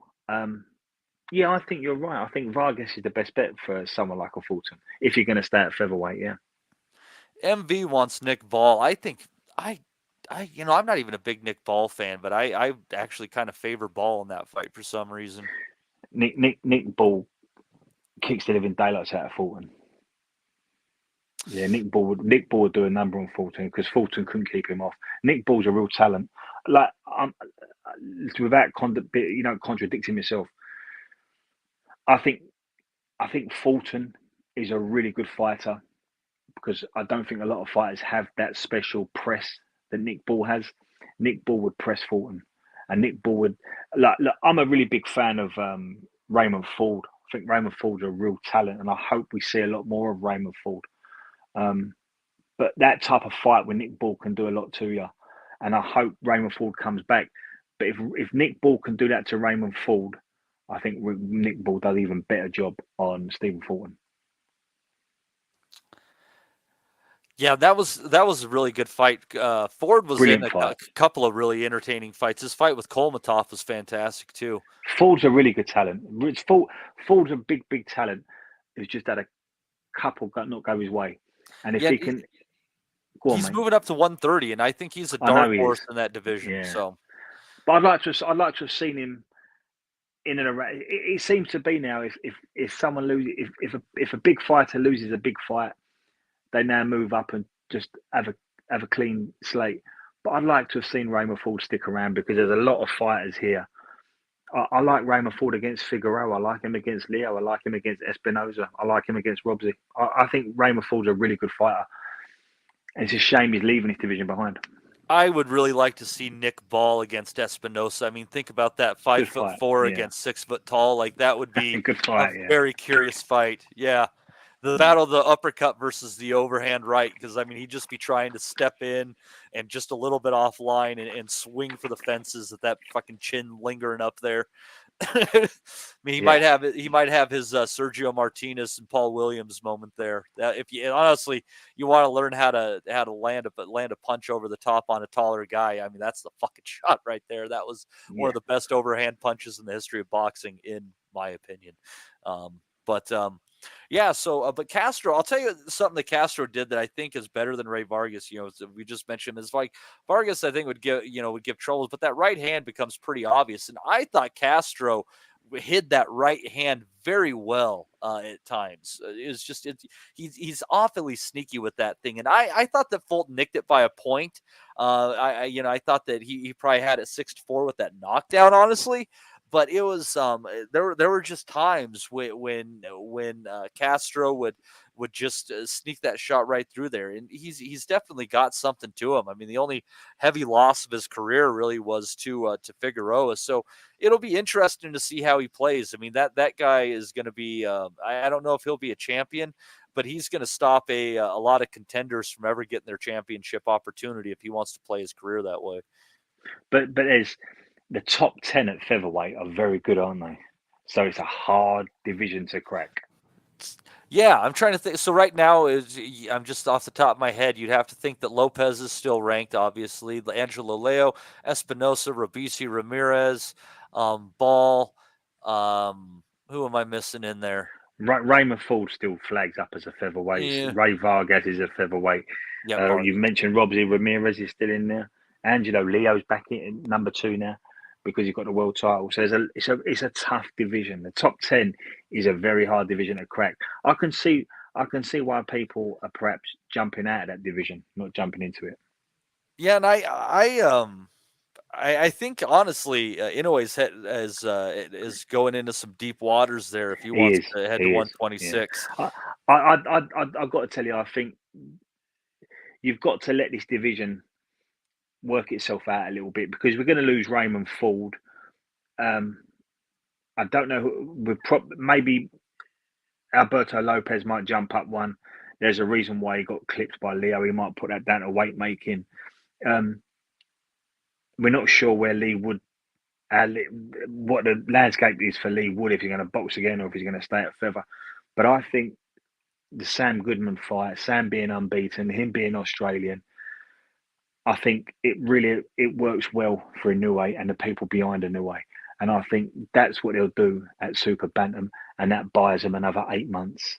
And then they'll see how featherweight looks because Inoue coming into this featherweight division is a tall order. Yeah, I'm looking forward to it, and it's in 130 pounds is arguably there's nearly just as much talent there and a lot of up and comers too. So it's good times. And as MB said, Bruce Carrington is there too. Shushu is that's a very hot prospect. That's a very talented guy. So he could play as well. And he's top ranked, so it's not like there's not a couple of titles that are within his grasp should he get the opportunity there. So but yeah, also on that card before we move on, I don't know if you caught this one, but Ramon Villa taking a shocked knockout loss to the unheralded Ricardo Salas Rodriguez. I think he just went by Salas in the ring, but he came into the fight 19-2-2. And he walks out 22-2 because he toasted Mr. Villa. And he landed. And if you didn't catch this one, you talk about a great straight sneaky right hand. He just freaking right down the pipe as his back was close to the ropes, and Villa was going forward, and Villa was on the canvas, and he just looked like, nah, man, we're not going to be doing this. And to give you some concept on that, and you got to remember that this is a guy who went 11 rounds with boots. So this Salas kid can clearly punch because he ended Villa's night very early as a pretty decent underdog in that one. So keep your eye on him. That's another little dark horse guy there at 147. I will do, mate. I will. He was the only surprise on the card, wasn't he? Yeah, that was, I think, let's see here, going through it, underdogs, yeah, I think that might have been the only underdog victory there. The other one, Castro obviously had an argument. I think that one was the odds on that one were pretty wide for Fulton. So, and it was, not needed to be there because that was close to a 50-50 ending. So yeah, there was not a lot of value to be found this weekend, unfortunately. No. It just is all, if you pick Canelo by decision, you could have picked up a little bit. That was people, the odds makers were pretty assured that Canelo was going to stop him. So, so that was, probably the only big play anybody could have made was seeing that one go the distance. Rob done well picking Garcia by Lara by stoppage. That was a good call. I thought Lara wins, but I didn't think he'd stop Garcia. Yeah, real quick detour here. I haven't got a super chat in a while. Right on. Thanks, Connor. He says Thomas Carty versus Fisher. Great domestic fight. What do you think about that one? That's more up your alley. Thomas Carty. Can Connor remind me of Thomas Carty? I'm trying to place him. Let me check it out. Let me see here. Where have I seen Thomas Carty box before? If Connor can remind me. Let's see here. He is an Irish kid. He is 8-0 with 7 knockouts currently. He is a southpaw. He's taking a little bit of a slow route, so maybe you haven't seen him yet. Let's see here. He took on Pavel Sauer recently. He was a decent trial horse. Knocked him out in 2. Dan Garber fought him in November. Stopped him in the last round of 8. He fought Fat Jay McFarlane, who's quite the character, and stopped him in 3. Yeah, Jay's a pretty tough kid. Did he box? I think Connor's touched on this here. Did he box McFarlane on the Katie Taylor undercard, Connor? I think I've seen him. Let's see here. I think I've the event. Yeah, it was in Dublin. No, that one maybe not. Oh yeah. It was Chantel Cameron, Katie Taylor undercard. It was, wasn't it? Yeah. Yep. And sorry, Matty, go over it again. He's had 8 fights, won 8, 7 by KO. Yeah, let's see what his amateur record is here. You might be. They don't put him in with Fisher just yet. It's a good shout, but it's too optimistic. I think Connor's being far too optimistic. The way they're going to match Johnny Fisher is they're going to keep him away. Heavyweight boxing is always going to have a hotter prospect, but it's up to Matchroom to navigate him around all them hot prospects. So, for example, we're not going to see Johnny Fisher go anywhere near Fraser Clark or Fabio Wardley. And the loser of that one, they're still not going to put Johnny Fisher near him. Johnny Fisher is boxing for area titles. And it's so sad that a kid that sells all these tickets, he's a good talker. He comes from a good family that's doing everything right with a good trainer. You've got to say, this stupid hyperbole nonsense of he's a world-class prospect. He's nothing close to being a world-class prospect. He's a good ticket seller who can punch and is boxing for area belts. And I think you've got to find kids a bit like, I think I said this last week or the week before, you've got to find guys like Nathan Gorman. Then you've got to go to a Nick Webb. Then you might have to, give Dave Allen 4 weeks notice, giving Johnny Fisher 10 weeks notice. Then you might have half a chance. And then after you've been through that lot, you see what's left. And if David Adelaide's had a few losses, or if Solly Dakers is looking a bit worse for wear, you do the same. You give him 6 weeks notice and bring him in. Johnny Fisher will always have the advantage, and they're always going to match him carefully. And when the time's right, when there's a vacant British title, Johnny Fisher might have had 25 to 30 bouts, they'll grab it. And they'll bring someone up from, say, somewhere between the top 10 or the top 15 outside.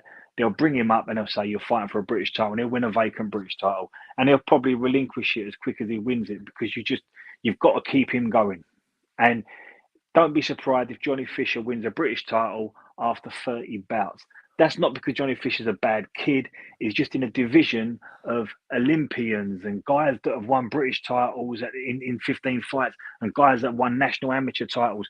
And Johnny Fisher can't compete with that. So they've got to take him the other way around. So the hardest thing, sorry, Matt, the hardest, I'll just finish now. The hardest thing about Johnny Fisher is getting in fights, as you're seeing, they won't fancy a lot of the fights that they're throwing up, or guys won't fancy it, or they will fancy it, and that won't be the right one for them, or people who want too much money. And then when you bring them in, you've got to hope they can get you 7, 8, 9 rounds. Because if Johnny Fisher keeps knocking people over, when he finally gets his chance, he won't know what to do. So, honestly, do you think that Fisher's going to be one of those guys? Like, I'm trying to think of some people that might be similar, kind of like maybe like a Buglioni, or more recently like a Joe Pigford, who's kind of like a local ticket seller, and there's just an obvious ceiling. The promoters and everyone sees it, and they just slow burn it and try to make everyone as money as long as they can until they have to take that chance, and they all know how it's going to end. Correct. Absolutely right. And that's what you do with ticket sellers who've had no amateurs. Like, this is not new to boxing. It's good for the local economy. I mean, a lot of people win on keeping up this facade, right? Like, it is what it is. Look, I've seen a Johnny Fisher fight. They all get going from various parts of that, that county. They all jump on the trains. They all get themselves drunk. They're all singing. They're all wearing T-shirts. They're all rocking up to either the Copper Box or the O2. They're all buying hot dogs and popcorn and beef burgers, and they're all getting back home, and everyone's happy. It's not a bad thing. Again, you can't kid boxing fans though. When people say this guy's a world-class prospect, do me a favor. He's a local kid boxing for an area belt, right? And that's what he should be happy with that. That's nothing wrong with that. And the thing is, but it all works though, because you can't kid boxing fans really, but you can kid just the people who want to go out to a fun local event. You can kid the guy who just supports local sports. He'll also, he might have a mechanic shop, and he probably sponsors a local youth soccer club kind of thing, right? It's those people you can kid, because for them, it doesn't have anything to do with him being the heavyweight champion of the world. It's about a fun event in their community, and all they see is this dude knocking them over. And for them, what a great time. There's absolutely nothing wrong with it, but they get off on it they get away with it basically because you can kid the average local guy and make them think that you're a little bit more than you are. There's loads of heavyweights, Matty, particularly heavyweights. Well, some of them might be Italian Americans from New Jersey, or they might be Irish from Boston. In this case, we've got Johnny Fisher from Romford. And you pitch it and you sell it and you bang the drum, and you see how far you can take it. And somewhere in the office, the conversation has gone down. Let's see how far we can take this. And if we can get you into boxing, get you an area belt or a British title, if we can get you a few quid and you can put a deposit on a nice house, or you can set yourself up where you can have, a business on the back of your name, and that can take you into your next phase after boxing. If you can earn a few bob out of it, we've done our job, and everyone's going to earn in the meantime. Johnny Fisher is what Billy Walker looks like in 2024. He's a great ticket seller. He's a good talker. He comes across really well. It's a fun journey, and boxing fans would normally get behind it. They should get behind it. But what we don't want to do is be lied to. Don't tell us he's a world-class prospect. Don't tell us he's the new Mike Tyson or new George Foreman. Please don't do that. Just tell us he's a really lovely kid, university educated. He's done a bit of rugby. He's turned to a bit of boxing. He sells a massive ticket, and we're going to enjoy the ride. Simple as that. Yeah, they're doing everything perfect with him on that line. Like Babbage was a perfect pick for an opponent, right? Because they got to announce him as former world title challenger. He's got the verbiage they're looking for. And Thomas Newman says they're as far concerning Fisher, they says they're taking him the international route, Gerald Washington next year. Man, that's a dangerous fight. Washington has a few tricks, but we'll see. That might be a good fight for him if he wins. Obviously, it was. And then he also says he told me he never expected to win a Southern area title. He doesn't have a huge ego at all. He was meant to fight last December in Vegas against Washington. Had lunch with his family. Honestly, nice people. Love their kids and realistic on where he is in his career. That's cool. Yeah, that's great. That's great info, Thomas. And Thomas is a regular in the chat and always makes loads of sensible comments. So, and I agree with Thomas there. He's a nice guy from a decent family, from a part of Essex where They're all getting behind him. Listen, nothing wrong with that. But what Johnny Fisher is what it says on the tin. He's a big fella. He can crack a little bit. Very basic. We don't know what his legs are going to be like. We don't know what his gas tank's like. And we've got to find all these things out. So you've got to be very strategic when you do it. And they're probably going to veer him. I think it was Thomas himself that they're going to take that international route because you've got a bit more latitude with them international fights. You can bring people in. You can do a bit. You've got a little bit more. What's the word? Artistic license with the matchmaking. You can bring people over that and you can play around with it. Whereas if you go down the British route or the Commonwealth route, you've got to fight the guys that we all recognise and understand and the next one in the line. So perhaps they will take him the international route and perhaps that's where he'll stay. And they might come back for a British title if it goes vacant or not. Not every British kid fights and wins a British title and goes beyond that. Amir Khan never won a British title. Frank Bruno never won a British title. Nigel Benn never won a British title. Chris Eubank Sr. never won a British title. So it's not law that you have to fight for British and Commonwealth titles, but it's the grading that we like to see. But if you've got a kid and there's a rival in that division or it's a little bit heavy at the moment, you do sometimes take them the other way around. Nothing wrong with that. It's just good matchmaking and you're looking after your investment. And I think Johnny Fisher is someone you do have to be very protective over. Yeah, and hopefully it goes well for him. He's a nice guy, I'm pulling for him. I have a hard time pulling for dickheads, but good for him if he's a nice guy. I'll see here. I want to move on. There was one card that I did get to watch some of this last week, and I highly recommend checking out last week's Pro Box for those who didn't see it. Vladimir Hernandez in the main event was able to get a unanimous decision over Raul Garcia. Both fighters touching down in that. A potential fight of the year candidate. Honestly, Pro Box keeps producing, and that's after he had that fight earlier in the year on Pro Box against Guido Emmanuel Schramm, which was also, is probably going to be an honorable mention. That was a banger as well. So Vladimir Hernandez, 35 years old, 16-6, keeps rocking on. He is an interesting fighter with a fairly tremendous resume, considering all the fighters he's fought. Like, let's see. I'm just gonna go for the top since late 2018. So he fought Israel Madrimov in Madrimov's debut in what would have been, about the 10th fight of his career, and he did lose by stoppage. But I mean, come on, he lost to Madrimov. He lost a decision to Sissoko. In the capable enough fighter, but then he went on a run. He beat Alfredo Angulo. He beat Julian Williams. Then he lost to Jesus Ramos, who is a very, very good fighter, as we've seen. Maybe not a champion level, but he's up there, high contender. Then he beat undefeated Lorenzo Simpson, lost to Troy Isley, who is a good prospect. And now he's had these back-to-back wins against Schramm and Garcia on Pro Box. What an interesting run this guy has had over the last 5 years. It's for people who didn't watch this fight, take the chance to watch it. Pro Box continues to deliver solid cards over there, and it's just hop on over to YouTube, look up Pro Box, and there it is. It's as simple as that.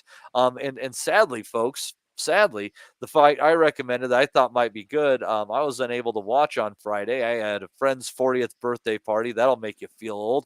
So I was unable to watch the Rocky Hernandez and Thomas Matisse fight, but apparently it was a good watch. But then there was some accidental headbutts on Hernandez, and Matisse was coming back hard in the 6th round, apparently after a rough start. And then the referee called a stop to the fight, and it went to the cards, and Hernandez picked up the W there. Kind of sounds like a little bit of local fuckery from what people are saying. I'm going to try to get into it and watch that fight at some point this week, because I hear what it was there was pretty decent. The end was just highly controversial. So that's unfortunate. Matisse has been hard done by on the scorecards and in other ways before. So we'll go check out and see how they did it to him again. Let's see here. I think the people in the chat right now, when we get a chance here, Bon Scott back from the dead. Thank you, Bon Scott. Thomas Newman in there. Johnny, Connor Mater. Thanks, Connor. He's the one who threw in the super chat. We appreciate you, and I'm sure it's Matir or something like that. I bet you I pronounced it wrong. I honor him 100%. Probably both times with my luck. Let's see here. MB, S. McCowan in there as well. Martin Mulligan giving us some props in there. We appreciate you. Let's see here. Arlene Burley, Richard F. Telling us we have gone to shit. We still love you. AP the Great in there talking to us. Miami Virtue was up near early in the show. We appreciate you. Had some good comments in there. Stephen Antrobus in there. So, yeah, we got some Ryan Ormerod in there as well, giving us some love. So, yeah, got a good number of people in there. Callum, Alex Bellotti. So, yeah, we appreciate each and every one of you guys for listening to the channel. Yeah. And I'm thinking we might do a contest or something to try to add another third consistent voice. You know, a lot of boys in the Boxing Nutters chat are fully capable, even if they don't believe in themselves, but we might have to go search outside of the usual suspects. Those guys, they have a lot of boxing knowledge and they don't give themselves enough credit. That's what I personally believe. But maybe they're just humble, Des. Maybe they're just humble. Well, can I say something on that, please, Matty? Sure. Right. So I weren't going to say nothing, but I do want to say something. There's been a couple of people in the chat that have had a pop at you tonight, and I don't fucking want to hear that. I'm not going to stand for it. Right? I know how hard you work. I know how you're juggling your job, your family, your life, and to get here at hours that are not always suiting you to put on a show and to try and ring around people and to have people come on and talk boxing, because you'd do this on your own if you had to. Like, you don't know if I'm going to be here, you don't know if any other boys are going to be here. So you put yourself out there and you've committed. Now, the last 12 years, we've seen loads of people on the asylum, and Steve's been brilliant, and Rob's been brilliant, and Andy and Ozzy. But life takes over sometimes. You got kids, you got wives, you got families, you got a Sunday event going on, you got weddings, you got funerals, you got places to be. And sometimes people can't commit every Sunday. But we try our very best to put out a 2.5 hour show. No one gets paid, and people don't even want thanks. I'm talking about you now. But what we don't want, and what I don't want, is people having a pop at you in the chat. Now that's got to stop, right? So we're all here knocking out a bit of boxing content, having just a friendly chat and just talking about stuff that's gone on this week and going to happen next week. And the last month, there's not been a lot of boxing to talk about. And we're literally scouring the boxing calendar to find something, right? And we've competed with the Euros, the start of the Premier League, the Olympics. So don't fucking want to hear people coming on here having a pop at you, all right? Because that's not on, okay? So that's got to stop from now on. I appreciate you, Des. You know, the thing is, like, people don't it doesn't hurt my feelings at the end of the day, because I know, like, I look at the boxing schedule, I know how hard it is for people to come on and feel like Andy not being on here. Yeah, that's a huge loss. But the thing is about Andy is he's been the Iron Man. He has made basically every episode of this show for 12 years. So whether he's taking a break, whether he's thrown in the towel, what are you going to say to the guy? Like, sometimes it's just like, Andy's been brilliant for 12 years. You're entitled to have a breather. Like, Rob's been fantastic. We all like these voices. Ames, last 4 weeks, he's in between jobs and he jumps on to help us out. Like, look, being nice and respectful.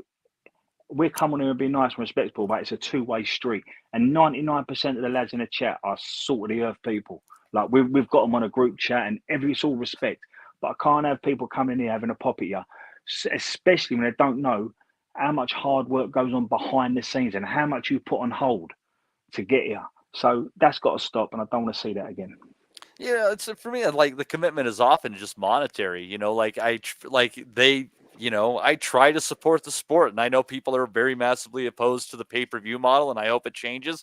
I paid $90 for that pay-per-view last night. It's just part of what it is, to be a proper boxing fan and not have to have a stream freeze and things of that nature.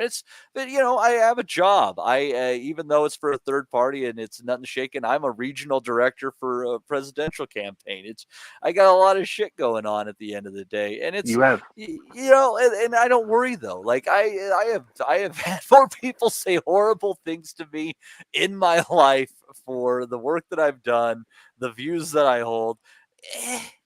It's cool, man. Like, you want to talk shit to me, man, I don't care. If you think it's gone downhill, I appreciate it. One thing that I've had to do is, by taking the lead and being the host, is I can't be the jokester anymore. Is I've got to be like the straight guy. And if what we're really looking for, we don't want the Nuthouse to necessarily change what it was, because I mean, I will say, like, not doing the Bellew of the Week and stuff like that, it's not necessarily the Nuthouse, and I get that. But I'm like, I would need somebody who wants to come on and doesn't care what they say. I mean, there's lines to be drawn within the realm of good taste, and sometimes we butt against them and go over them accidentally, and we try to pull back. Everybody makes mistakes, but that's, we need that. If I'm hosting, I can't be the one making all the snide remarks or testing the bounds of humor. I have to be the host. So, it's the way that roles have to work. And I get what you people are saying. It's like, it's not like the Nuthouse in some way. Yeah, I need, Dez is serious to the sport. He knows people and he wants to offer them respect. So it's a different perspective. I would love to get some people who might want to come on here and take that role of the more joking side and letting loose in a way that most people might not go about it. That's fine. I've done it before. But so, yeah, and I'll try to think of what the best contact is. I'll talk to Steve. Maybe we'll do a contest, the next big voice or something like that. Or if you want to take the dark route on this pod, you can be the next big asshole. Or Matty, just be yourself, mate, because you're doing a great job. And without you, there's no Asylum now. And I spoke to Steve in the week. Steve's spinning plates, but still loves the Asylum. Rob's got loads going on, but people don't know this, but Rob was really busy last week, but jumped into the green room after the chat, and we was talking for an hour. And Rob's gutted that he missed it. Andy's been 12 years, like a brilliant voice on the Asylum, but he's got other things going on. It's the same with Ozzy. But there's a lot of people say, no, I like to come on, but I'm busy. Nothing wrong with that. But the people that do come on, I don't want to see people having swipes at people, because, like I say, being nice and being respectful is a two-way street. And that's all I wanted to say. Hey, thanks, Des. And there wouldn't be a show right now without you, because I wouldn't just come on and talk to myself. It would be, I don't know, at some point in time, I think you just look crazy and kind of narcissistic going about it that way. But yeah. So, but anyways, let's get into let's hop into the AJ fight. Let's see what we got here. Maybe we'll see if there's a couple other things on the boxing schedule before that, actually. Maybe my phone wants to work again. My God. Now we might be doing an extra pod around this card, Matty. I would like to do one for sure. I think we are doing that. I think it's going to happen. So perhaps we don't want to go too full scale about who we think is going to win, but we could talk about the card. I mean, I think it's going to happen. I think it's going to be another pod regarding it. Well, there's a couple of other fights that are happening that we can get here. There's a card. I forgot that this is on Friday night. I'm actually going to be taking a vacation with my wonderful girlfriend, and I'm going to be missing these fights probably, but on both Friday and Saturday. But this card has a few decent fighters on it. Maybe not the most evenly matched cards I've seen. This one coming from Glendale, Arizona. Let's see here. A lot of prospects on this one. DJ Zamora versus Gerardo Perez. Alon Garcia is on there, but it's against TBA. But at least they're keeping him active. Both you and I are high on that kid. Charlie Suarez versus Jorge Castaneda. Emiliano Vargas, one of the Vargas boys of the great Fernando Vargas, against Larry Friars. That's going to be an 8-round bout. The way he fights, maybe not. Richard Torres going to be in there against Fat Joey, Joey Jueco. And then the main event, Jaime Munguia against Eric Bazinian.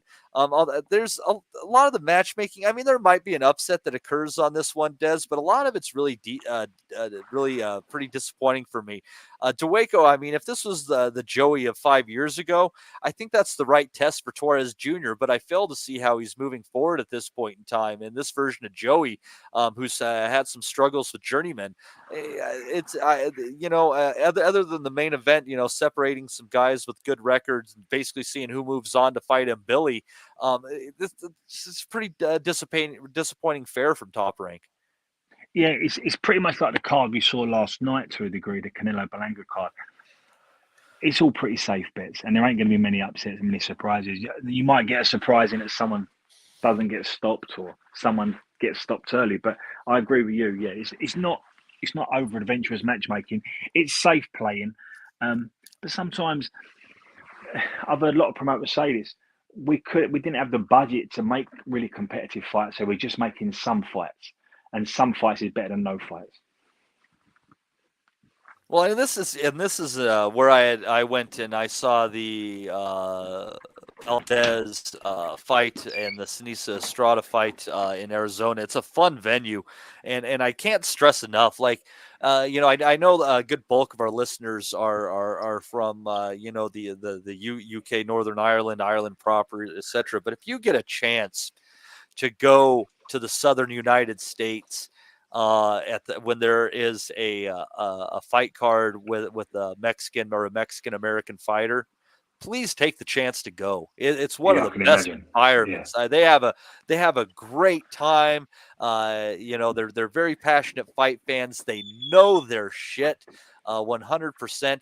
And as far as it goes, too, boys, I don't know what about the event it is, but all the Mexican girls, whether they're single or with a guy, they dress to the nines and they be looking fine.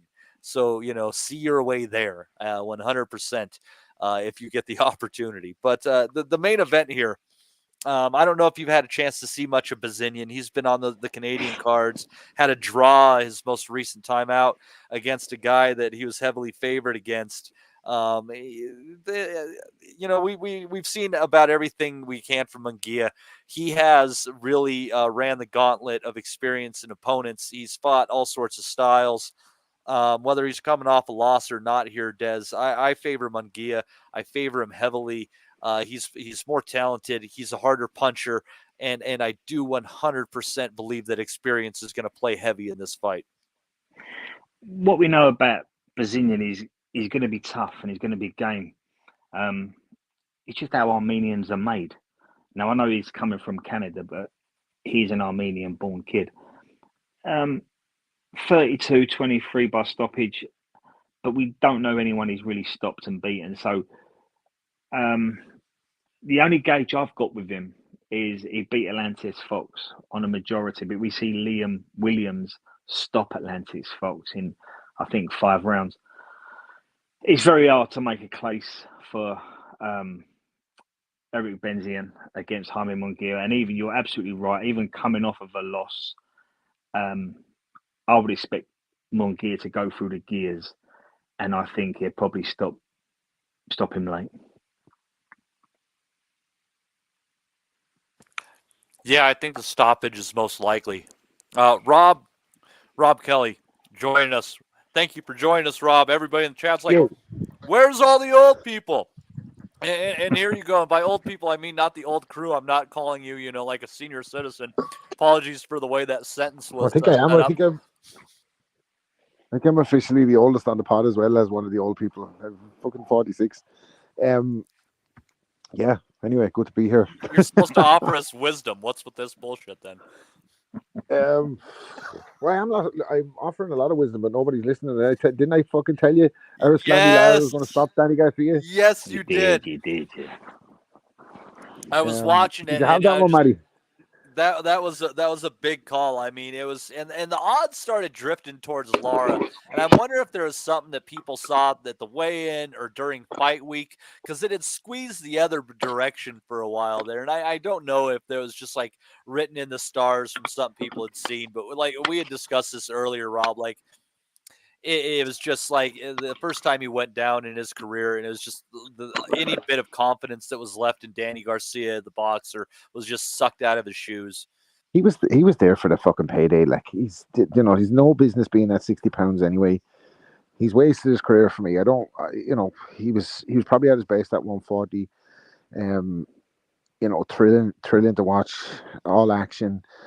Never the best technically, even though he did put in a really good technical performance against Matisse that night, and a lot of people expected him to lose that fight. But that's a fucking long way ago. You're going back to Box Nation days, and that precedes my time even on the pod, and I've been on about 7 years. So to see the best version of Danny Garcia, you have to go back a long time, and just on how inactive he was and up the weights against an active Lara who was going to find him.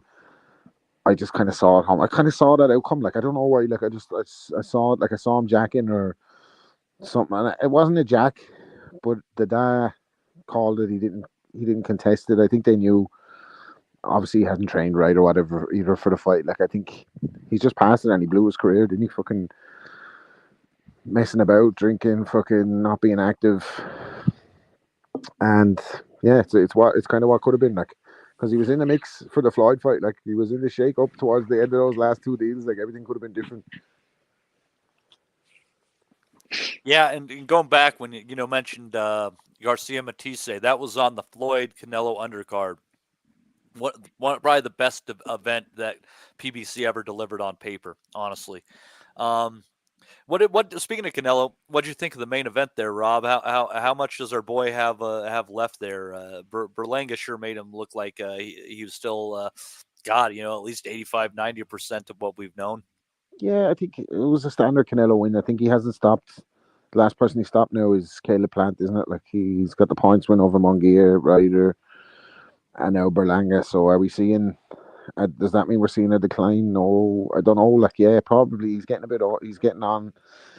He looks like the feet have slowed down a little bit.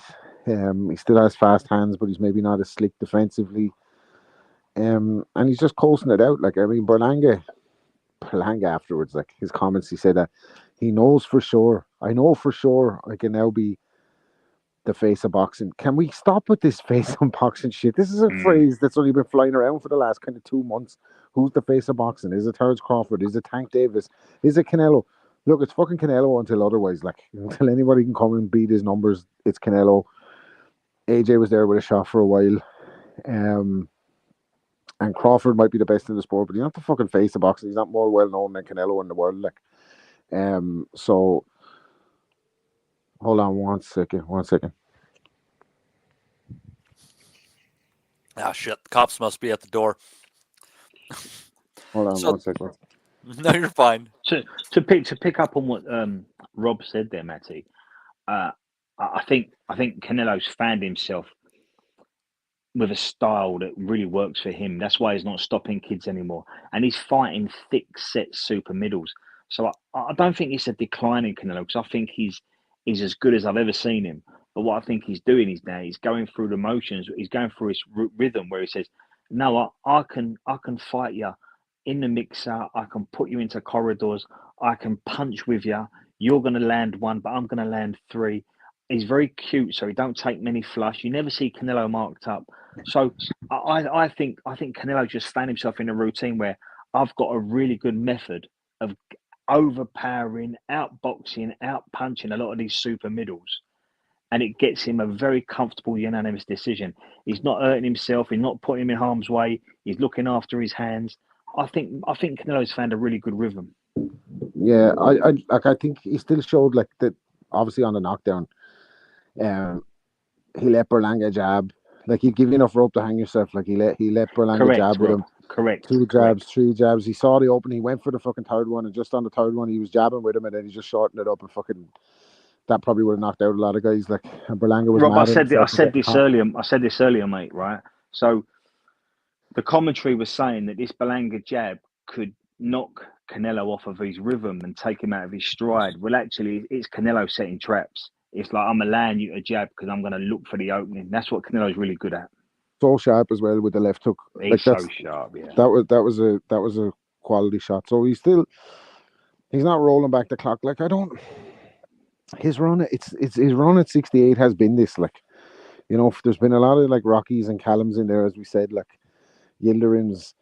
There's been this kind of caliber opponent in there, like, so it's nothing new. I know everybody wants to see him versus Benavidez. It is a big fight, but I think Benavidez probably has the edge in that, and it's just not going to happen. So we're going to get these likes of Berlangas and whoever else next.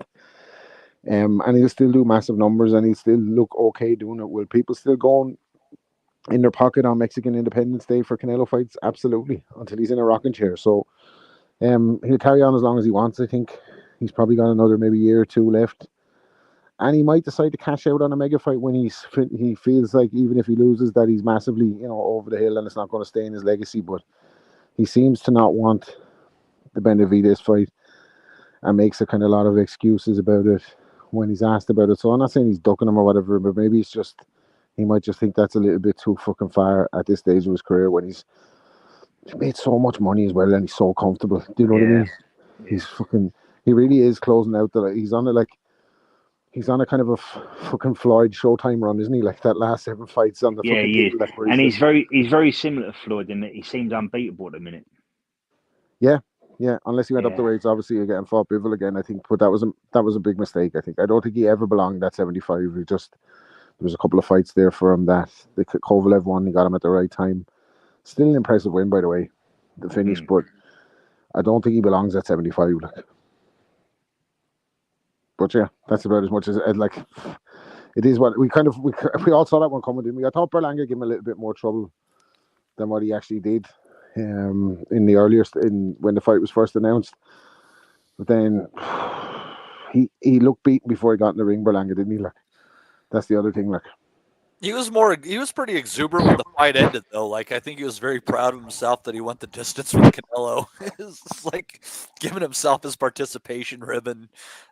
Yeah. And even that happened. Like, he got dropped heavy in the third, didn't he? And he would have gone in. He would have tried to find his legs round 4 and 5, and then you sit on the back foot and you just go into reactive mode rather than proactive mode. And he'd have counted the rounds down, Matty. He'd have gone, let me get to round 8. Now I've got 4 rounds to go. I've got to get through this. And the last round, roll the dice. And he probably feels like he's achieved something just hearing the final bell. What did you think of the Fulton Castro decision? I had 95-94. I agreed with Fulton, but I think Matty thought Castro just done enough. No, I had a 95-94 for Fulton. Oh, sorry, mate. Yeah, it was. I thought that Castro had a great chance coming into that fight, and he had an argument for it, but it was fair. And I think the judges, having 2 judges that had it 95-94 either way, I think that's reasonable. Swing rounds certainly exist. Yeah, and then Macumbu and Caleb Plant, that provided, I suppose, some fucking value that we didn't maybe see coming. Like. Yeah, just the fact that it was like kind of a, they were kind of trash talking each other and just doing a little taunting and stuff. Like, punches were thrown. It was overall very entertaining. Like a couple of those. Plant probably could have been. I know it's all academic because he stopped him anyway, but there's probably one or two more of those knockdowns that could have counted. Like. Possibly so. You could definitely see that that was just a nice short left hook that Macumbi found in there. It was really sharp, but Plant just squares up too much. That's always been his damn problem. Do you think he might be feeling the effects as well of the stoppage loss to Beterbiev and Canelo in a row, like, and that this is going to happen more often because he wasn't really getting caught like that before those fights, like, wasn't he? Not like Canelo. He looks like I don't know. Maybe your man's a big puncher, but it didn't look like there were crisp shots, but it didn't look like there was that much. Rob, I thought Caleb was a bit apart from the finish. I thought Caleb was struggling to find his way against Dirrell. I think Caleb's going to. We spoke about this, but just before you come on, I think Caleb Plant's one of them guys. You'd have to matchmake him really well, and he'll have a career. And if you put him in there with Berlanga, Mbili, Munguia, I think Caleb's got a chance with all them guys. But I think when you get against a guy like a Benavidez or a Canelo or a David Morrell or any of them type of guys, I think Caleb Plant will be found wanted. I think he's just too square. His feet are too slow. He don't offer enough. I actually think he's a small super middleweight as well. I think he could have probably fought at 60. I think, but that's the one to get to if he can get to it. Yeah, he won't. There's nothing down there now at the moment. 60 fucking the fire. He'd clean that up. He'd clean that up if he was down there. Big fight with Arislandi Lara on the horizon. Fair play. Actually, do you know what? On a side note, you got to give credit to Lara. For the length of the career he's had. 41 years of age. I know it's an old Danny Garcia, but he's been on a hot streak of fucking knocking lads out like for the last kind of 4 years, hasn't he? Unnoticed, and was highly touted earlier in his career. Fell just short in a couple of big fights. Got a couple of stinking decisions against him as well. Like, but there he is, 41 years of age, fucking world champion. Like, gotta give him credit. Hey Rob, I gotta ask you this because we got a super chat in earlier from Connor here, and Des and I didn't know much about the cat. I hope it was fucking Conor McGregor. The super chat came from. Might be worth a few quid. He says Thomas Carty versus Fisher, great domestic fight. But Carty, tell us, do you know much about this kid? Is there any buzz around him right now? One of my good friends from the inner city in Dublin, Deco, would know him pretty well, and apparently he's a right good lad. They sparred a good bit with each other. Like, there's levels. Like, he's that level, isn't he? Like, he can provide. This is my assessment of him now, right? He's managed by Dillian White, is he not? Yes, I don't know. Yeah, he yes, is. He is. Yes, he is. He's under White's stable, so he should be able to get him in some big fights. He was on all the White's undercards on the way up there until he had to stop fighting for a little while.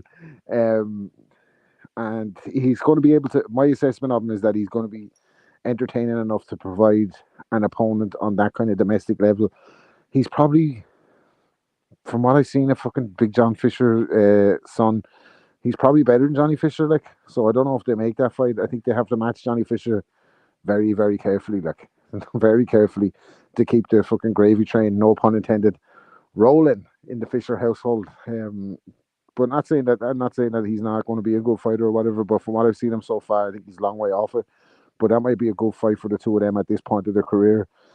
And it'd be a sellable fight. I'm not saying it's going to fucking, you're not going to hopefully fucking see it at Wembley or anything. I don't think it's one of them, but it's a your call kind of a night, like, bit of back and forward in the press conference, bit of bosh, bit of fucking pints of Guinness, no party, no carty. Do you know what I mean? It could provide some entertainment, but I'd fancy Carty to win that one. Like, right on. H-Bomb throwing us a $5 in there, says big up the Asylum. Big up you, H-Bomb. Thank you very much. We appreciate that very much. I'll tell you one of my favorite messed up jokes, and it's not one of the worst ones I know. So if you look carefully at the flag of Japan, all it is a pie chart of the countries the United States is nuked.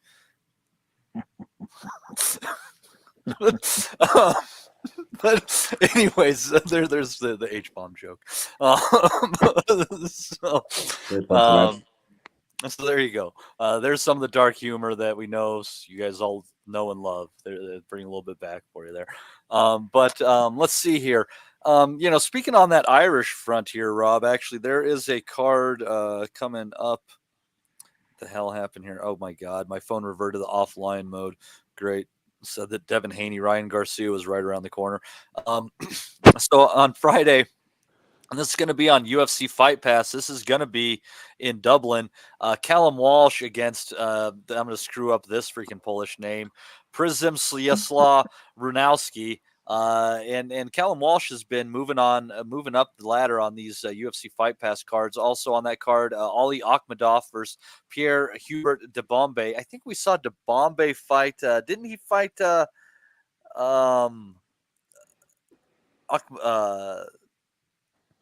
What the hell? At 160 tight list. Anyhow, I swear. Then Craig O'Brien against Edward Donovan. Thomas Carty is on that card against Jacek Kruslecki. There you go. There's another Polish name that I probably messed up. I'm thinking it might be Polish. So anyways, any thoughts on that card, Rob? Yeah, very strange. Like, it's in the 3 Arena in Dublin, which is the main concert venue. That's main indoor concert venue, rather. It holds about 9,000 or 10,000. That would have been called a point before. Bernard Dunn would have fought there. Had a lot of big nights. Katie Taylor, etc. Having it there, Callum Walsh, like, the guys in the street don't know who Callum Walsh is. You know what I mean? He's not a big star here. He's a big Irish talent, but he's not a big draw. So I find it strange unless the UFC are kind of experts in putting on promotions, and there's fighters on that fucking card that I don't know. I'd imagine the Polish contingent, that's not by accident. Like, there's a massive, massive Polish community in Ireland, and that's likely to draw in some home or some away support for the opponent. The opponent, I think, is a tough enough guy. He hasn't been stopped, as far as I know. He could have been stopped. Maybe he has, but I thought he hadn't been stopped. Callum Walsh looks stylish. Yeah, Callum Walsh looks stylish and win. The rest of the card, I'm liking that there is Irish cards on, and some of these guys are getting a chance out. I think that Eddie Donovan is Paddy Donovan's brother, I believe, who's proved to be a good prospect. So he might be something to watch. Don't know. I don't know if this is like.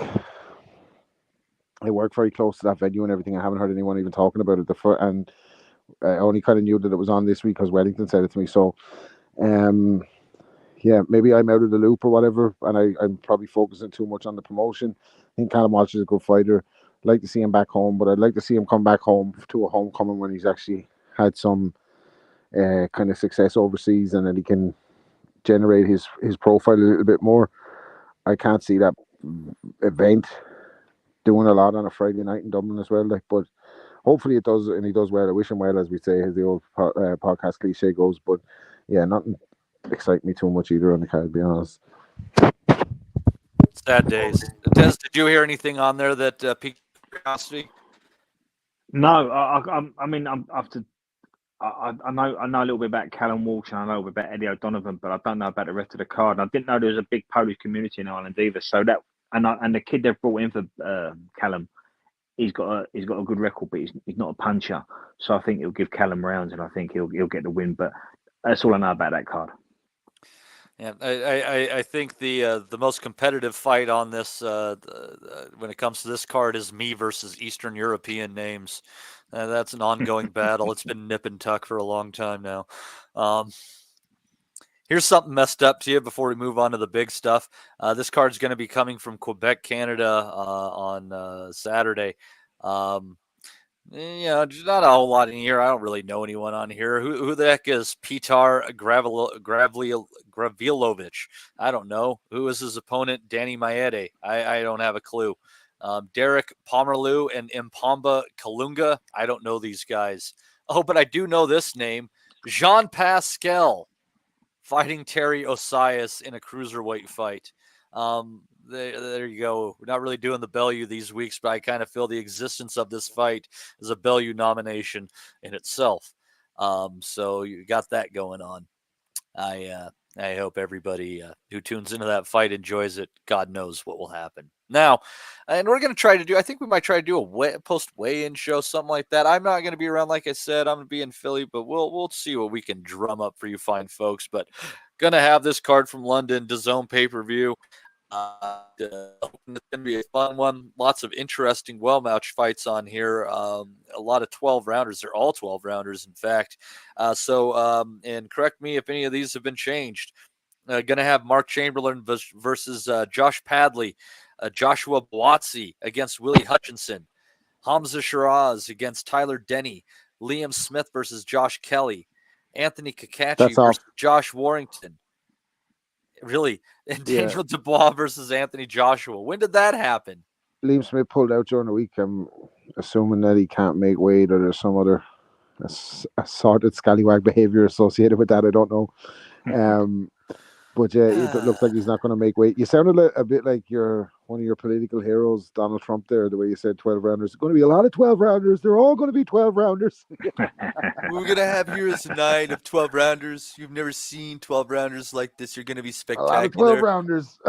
Will they really go 12 rounds? I don't know, but it's going to be fantastic. Actually, a good guy to ask about the fights. He was at enough of them, wasn't he? Yeah, I have a feeling he wasn't watching the fighters. He was watching the women in their low-cut dresses. That's just a hunch that I have. I wish him well.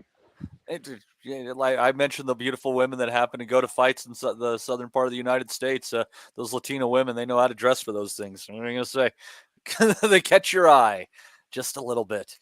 And obvious. So all right. I know some things might have changed there, but Des, your thoughts on the undercard? What are you most excited for? I'm really looking forward to Boazzi and Hutchinson. I think that's the fight that's got an awful lot of jeopardy to it.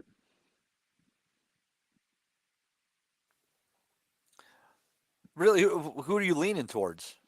I think Hutchinson's on the way up, and I think he might be all wrong for Buatsi. Buatsi's a really good fighter, and Buatsi rises to challenges. He rose to the Spider challenge, and Spider's a good fighter. He rose to the Dan Aziz challenge, and Dan's very good. Both of them guys have come up the hard way, but I think Hutchinson offers something to Buatsi that Buatsi has not dealt with as a pro. He's a very technically gifted, switch-hitting fighter that's got good hands, can punch. I think Hutchinson beats Buatsi. I don't want to get into a prediction thing just yet, Fiel, but I think that's a really interesting fight. Yeah, it is a curious. Hutchinson is kind of this would be 2 little upset wins in a row, right? Who did he beat last time out? Spider Richards. He stood Spider on his head, and no one's ever done that to Spider. Bivol couldn't stand Spider on his head. Willie Hutchinson's a good fighter. Interesting. Rob, what is your favorite fight on the undercard? I was actually, believe it or not, looking forward to Josh Kelly versus Liam Smith. Me too. Yeah, I thought Josh Kelly was going to be too hot for Liam Smith, and actually, I don't know, he's not much of a puncher, but I just thought he'd get a decisive win on that one. Then what are some of the other ones? Hutchinson and Buatsi should be okay. Kakachi and Warrington. Oh, that's decent fight. Good That's one, all action. Yeah. That's actually a fucking cracking fight. That's a fucking main. Yeah, that's one of the ones that you could consider it probably a main event in itself on a Saturday night, like not pay-per-view, but definitely a decent main event on its own. Yeah. So that should be good. It should be a good traveling support for Kakachi as well, I'd imagine. Like so. Belfast leads in the house on the undercard of fucking Joshua Dubois. Fuck me. Yeah, I think Kakachi, I think he's going to be too hot at this stage for Warrington. We spoke about it a million times over the years. Warrington's style has an expiration date. And Kakachi's kind of in his pomp at the moment, so you'd expect him to do the business there. But yeah, that's a cracking little contest. Yeah, my issue with his style, Rob, is that it's more like soccer than boxing. He seems opposed to using his hands and all too willing to use his head. Yeah. Oh yeah. He's what you call he's a dirty fighter. Yeah. He's a headbutter. Yeah. No, he's look at you're fucking. It's up to the referee to call those things. You're not in there you get away with what you get away with. You know that way. I always feel like other fighters. If a fighter's headbutting you and hitting you low, headbutt him back and hit him low back. That's the only way to deal with that. That's always been the rule, Rob. That's always the rule. If someone hits you low, hit them back low. You get it back. You get it back, like. So it's up to what you get away with. He has an all-action style. He has a rough style, but as Ricky used to say, it's not a tickling contest. So Kakachi will have to overcome that, like if he's going to deal with Warrington. But I think he will get the better of him. Straight shots down the pipe, kind of second half of the fight. I think he will. It's just such an undeserved shot. He's coming off a knockout loss at 126. I think he has like 1 win in his last 5 outings. Like I'm just so opposed to this shot. But people, we were talking the other day in the chat, and Rob, I know how you love a good conspiracy here. So hear this one out. So and again, this is conspiracy. I would not commit anything to us, and no legal liability. Consider this satire, whatever it might be. But somebody offered up the idea that Lee Wood is currently serving a ban, and that's why he hasn't done anything. And then I opined, well, maybe the reason that Warrington got this fight is it was basically shut up money. Listen, I don't want to cast aspersions on anybody's character unfairly, but to say that there's been suspicions around Lee Wood would be fair, I think. I've heard it definitely discussed, put it that way.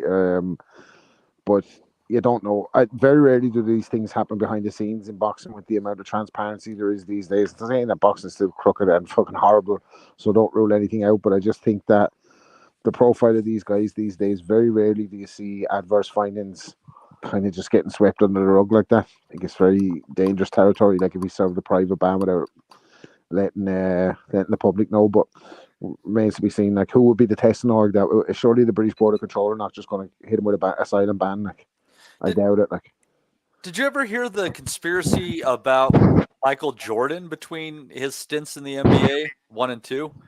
No.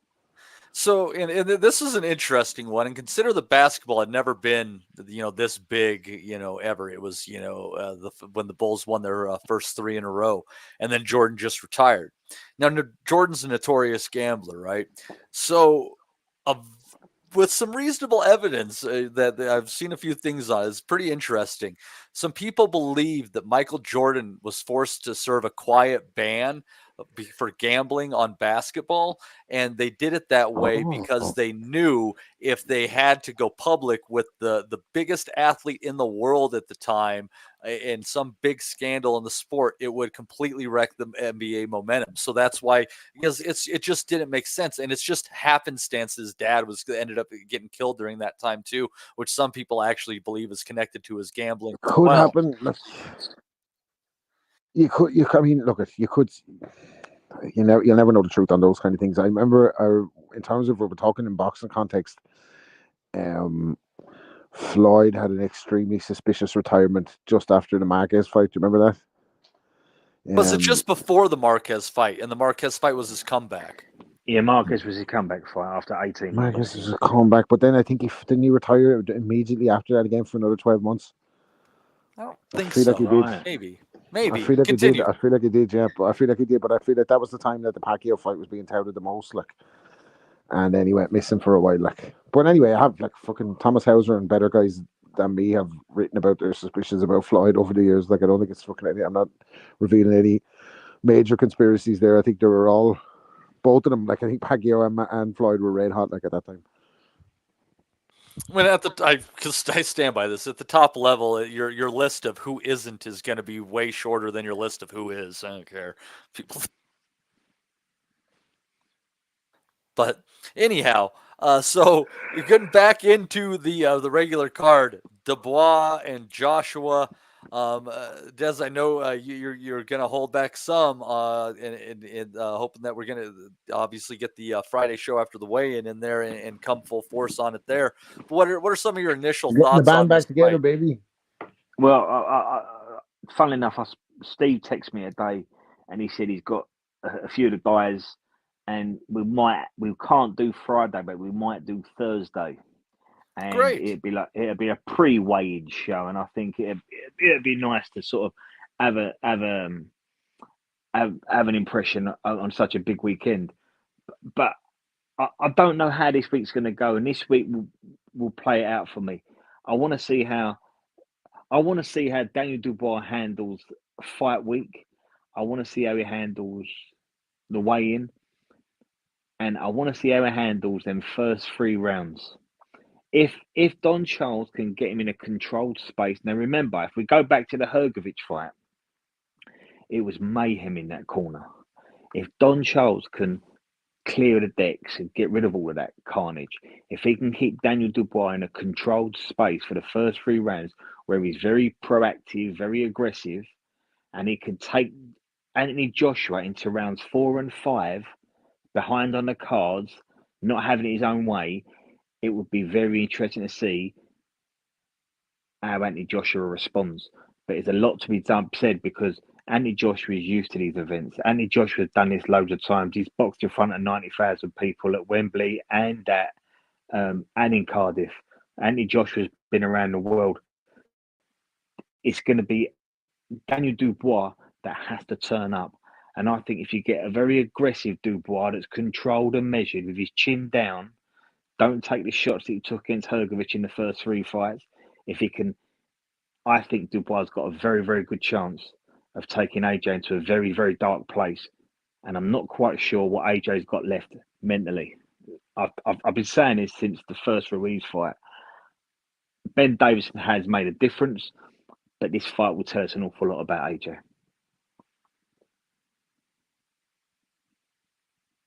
Yeah, my thoughts on this is I think Joshua's at a very high place in his career right now. Maybe not the highest high, but I think he's in a good place, even without a real belt or anything to speak of. He, we forget, like, in hindsight's 2020, but a lot of people, including people on this panel, I think, were taking Wallen to beat him.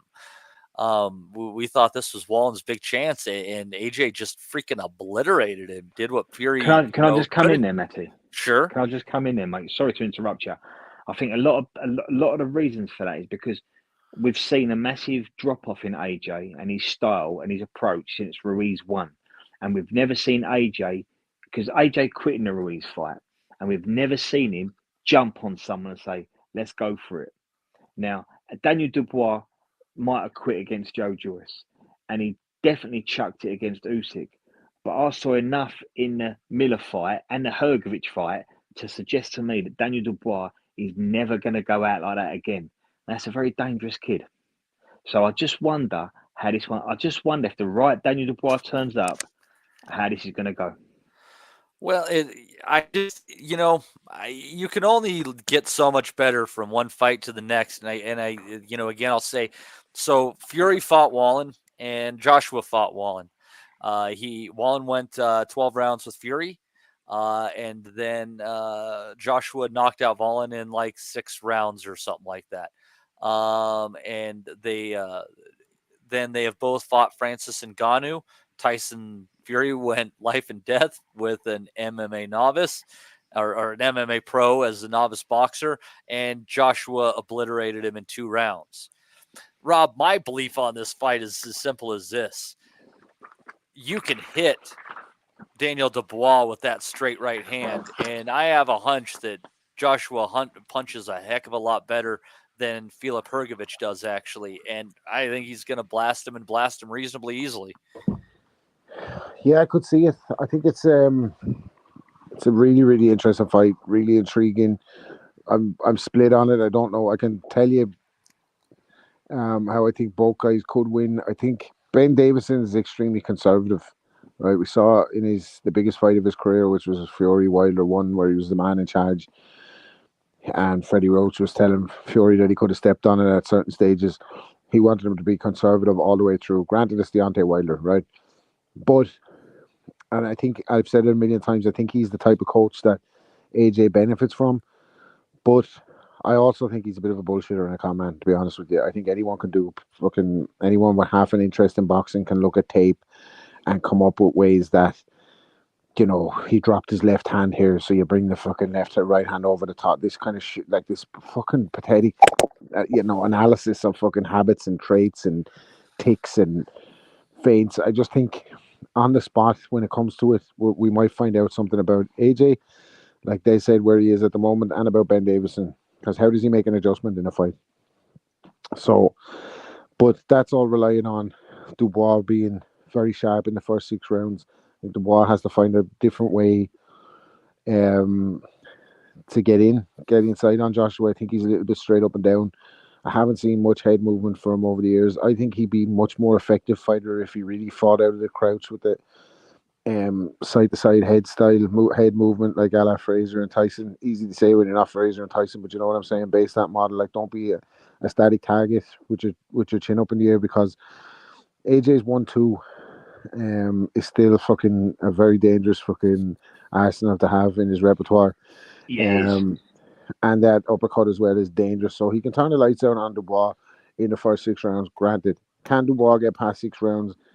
Can he whack AJ's body? I think he don't like it to the body. I think he'd be better off concentrating his efforts there in the first half of the fight, looking for openings and then bringing it upstairs. But what happens if they go to that dark place? If AJ and Ben Davison are sitting in the corner looking at each other, and AJ's coming back to the ring going, "What do I do now?" Like he has done with different coaches. What does Ben Davison tell him? Like, does he make an adjustment? Rob, sorry to cut across you, mate. No, you're grand. This is precisely my point. I think Don Charles and Dubois cope better in adversity than AJ and Ben Davison will. Yeah, so we'll see. That's what I'm saying. So we'll see. Like if Dubois can get him past 6 and start catching him, and things go against Joshua, how do they react then? What happens then? Like, we'll see. I think it'll come down to, obviously, it's going to come down. I'd be hugely surprised if it goes the full distance. Having said that, I think the distance fight, even though he's not great down the stretch, I think over 12 rounds will probably favours Joshua just off a fundamental jab and a right hand, safety first style, get the win, keep himself in the mix for the big Fury fight if it ever comes off. And Dubois is going to have to be explosive. He's going to have to get inside on him because he's not getting a fucking decision either. So he needs to get inside on him and try and force the stoppage. But I'd like to see Dubois keep the defense tight for the first 4 rounds, head movement side to side, and whack the body for the first 4 rounds and see what he can bring for himself as we get past that 5 and 6.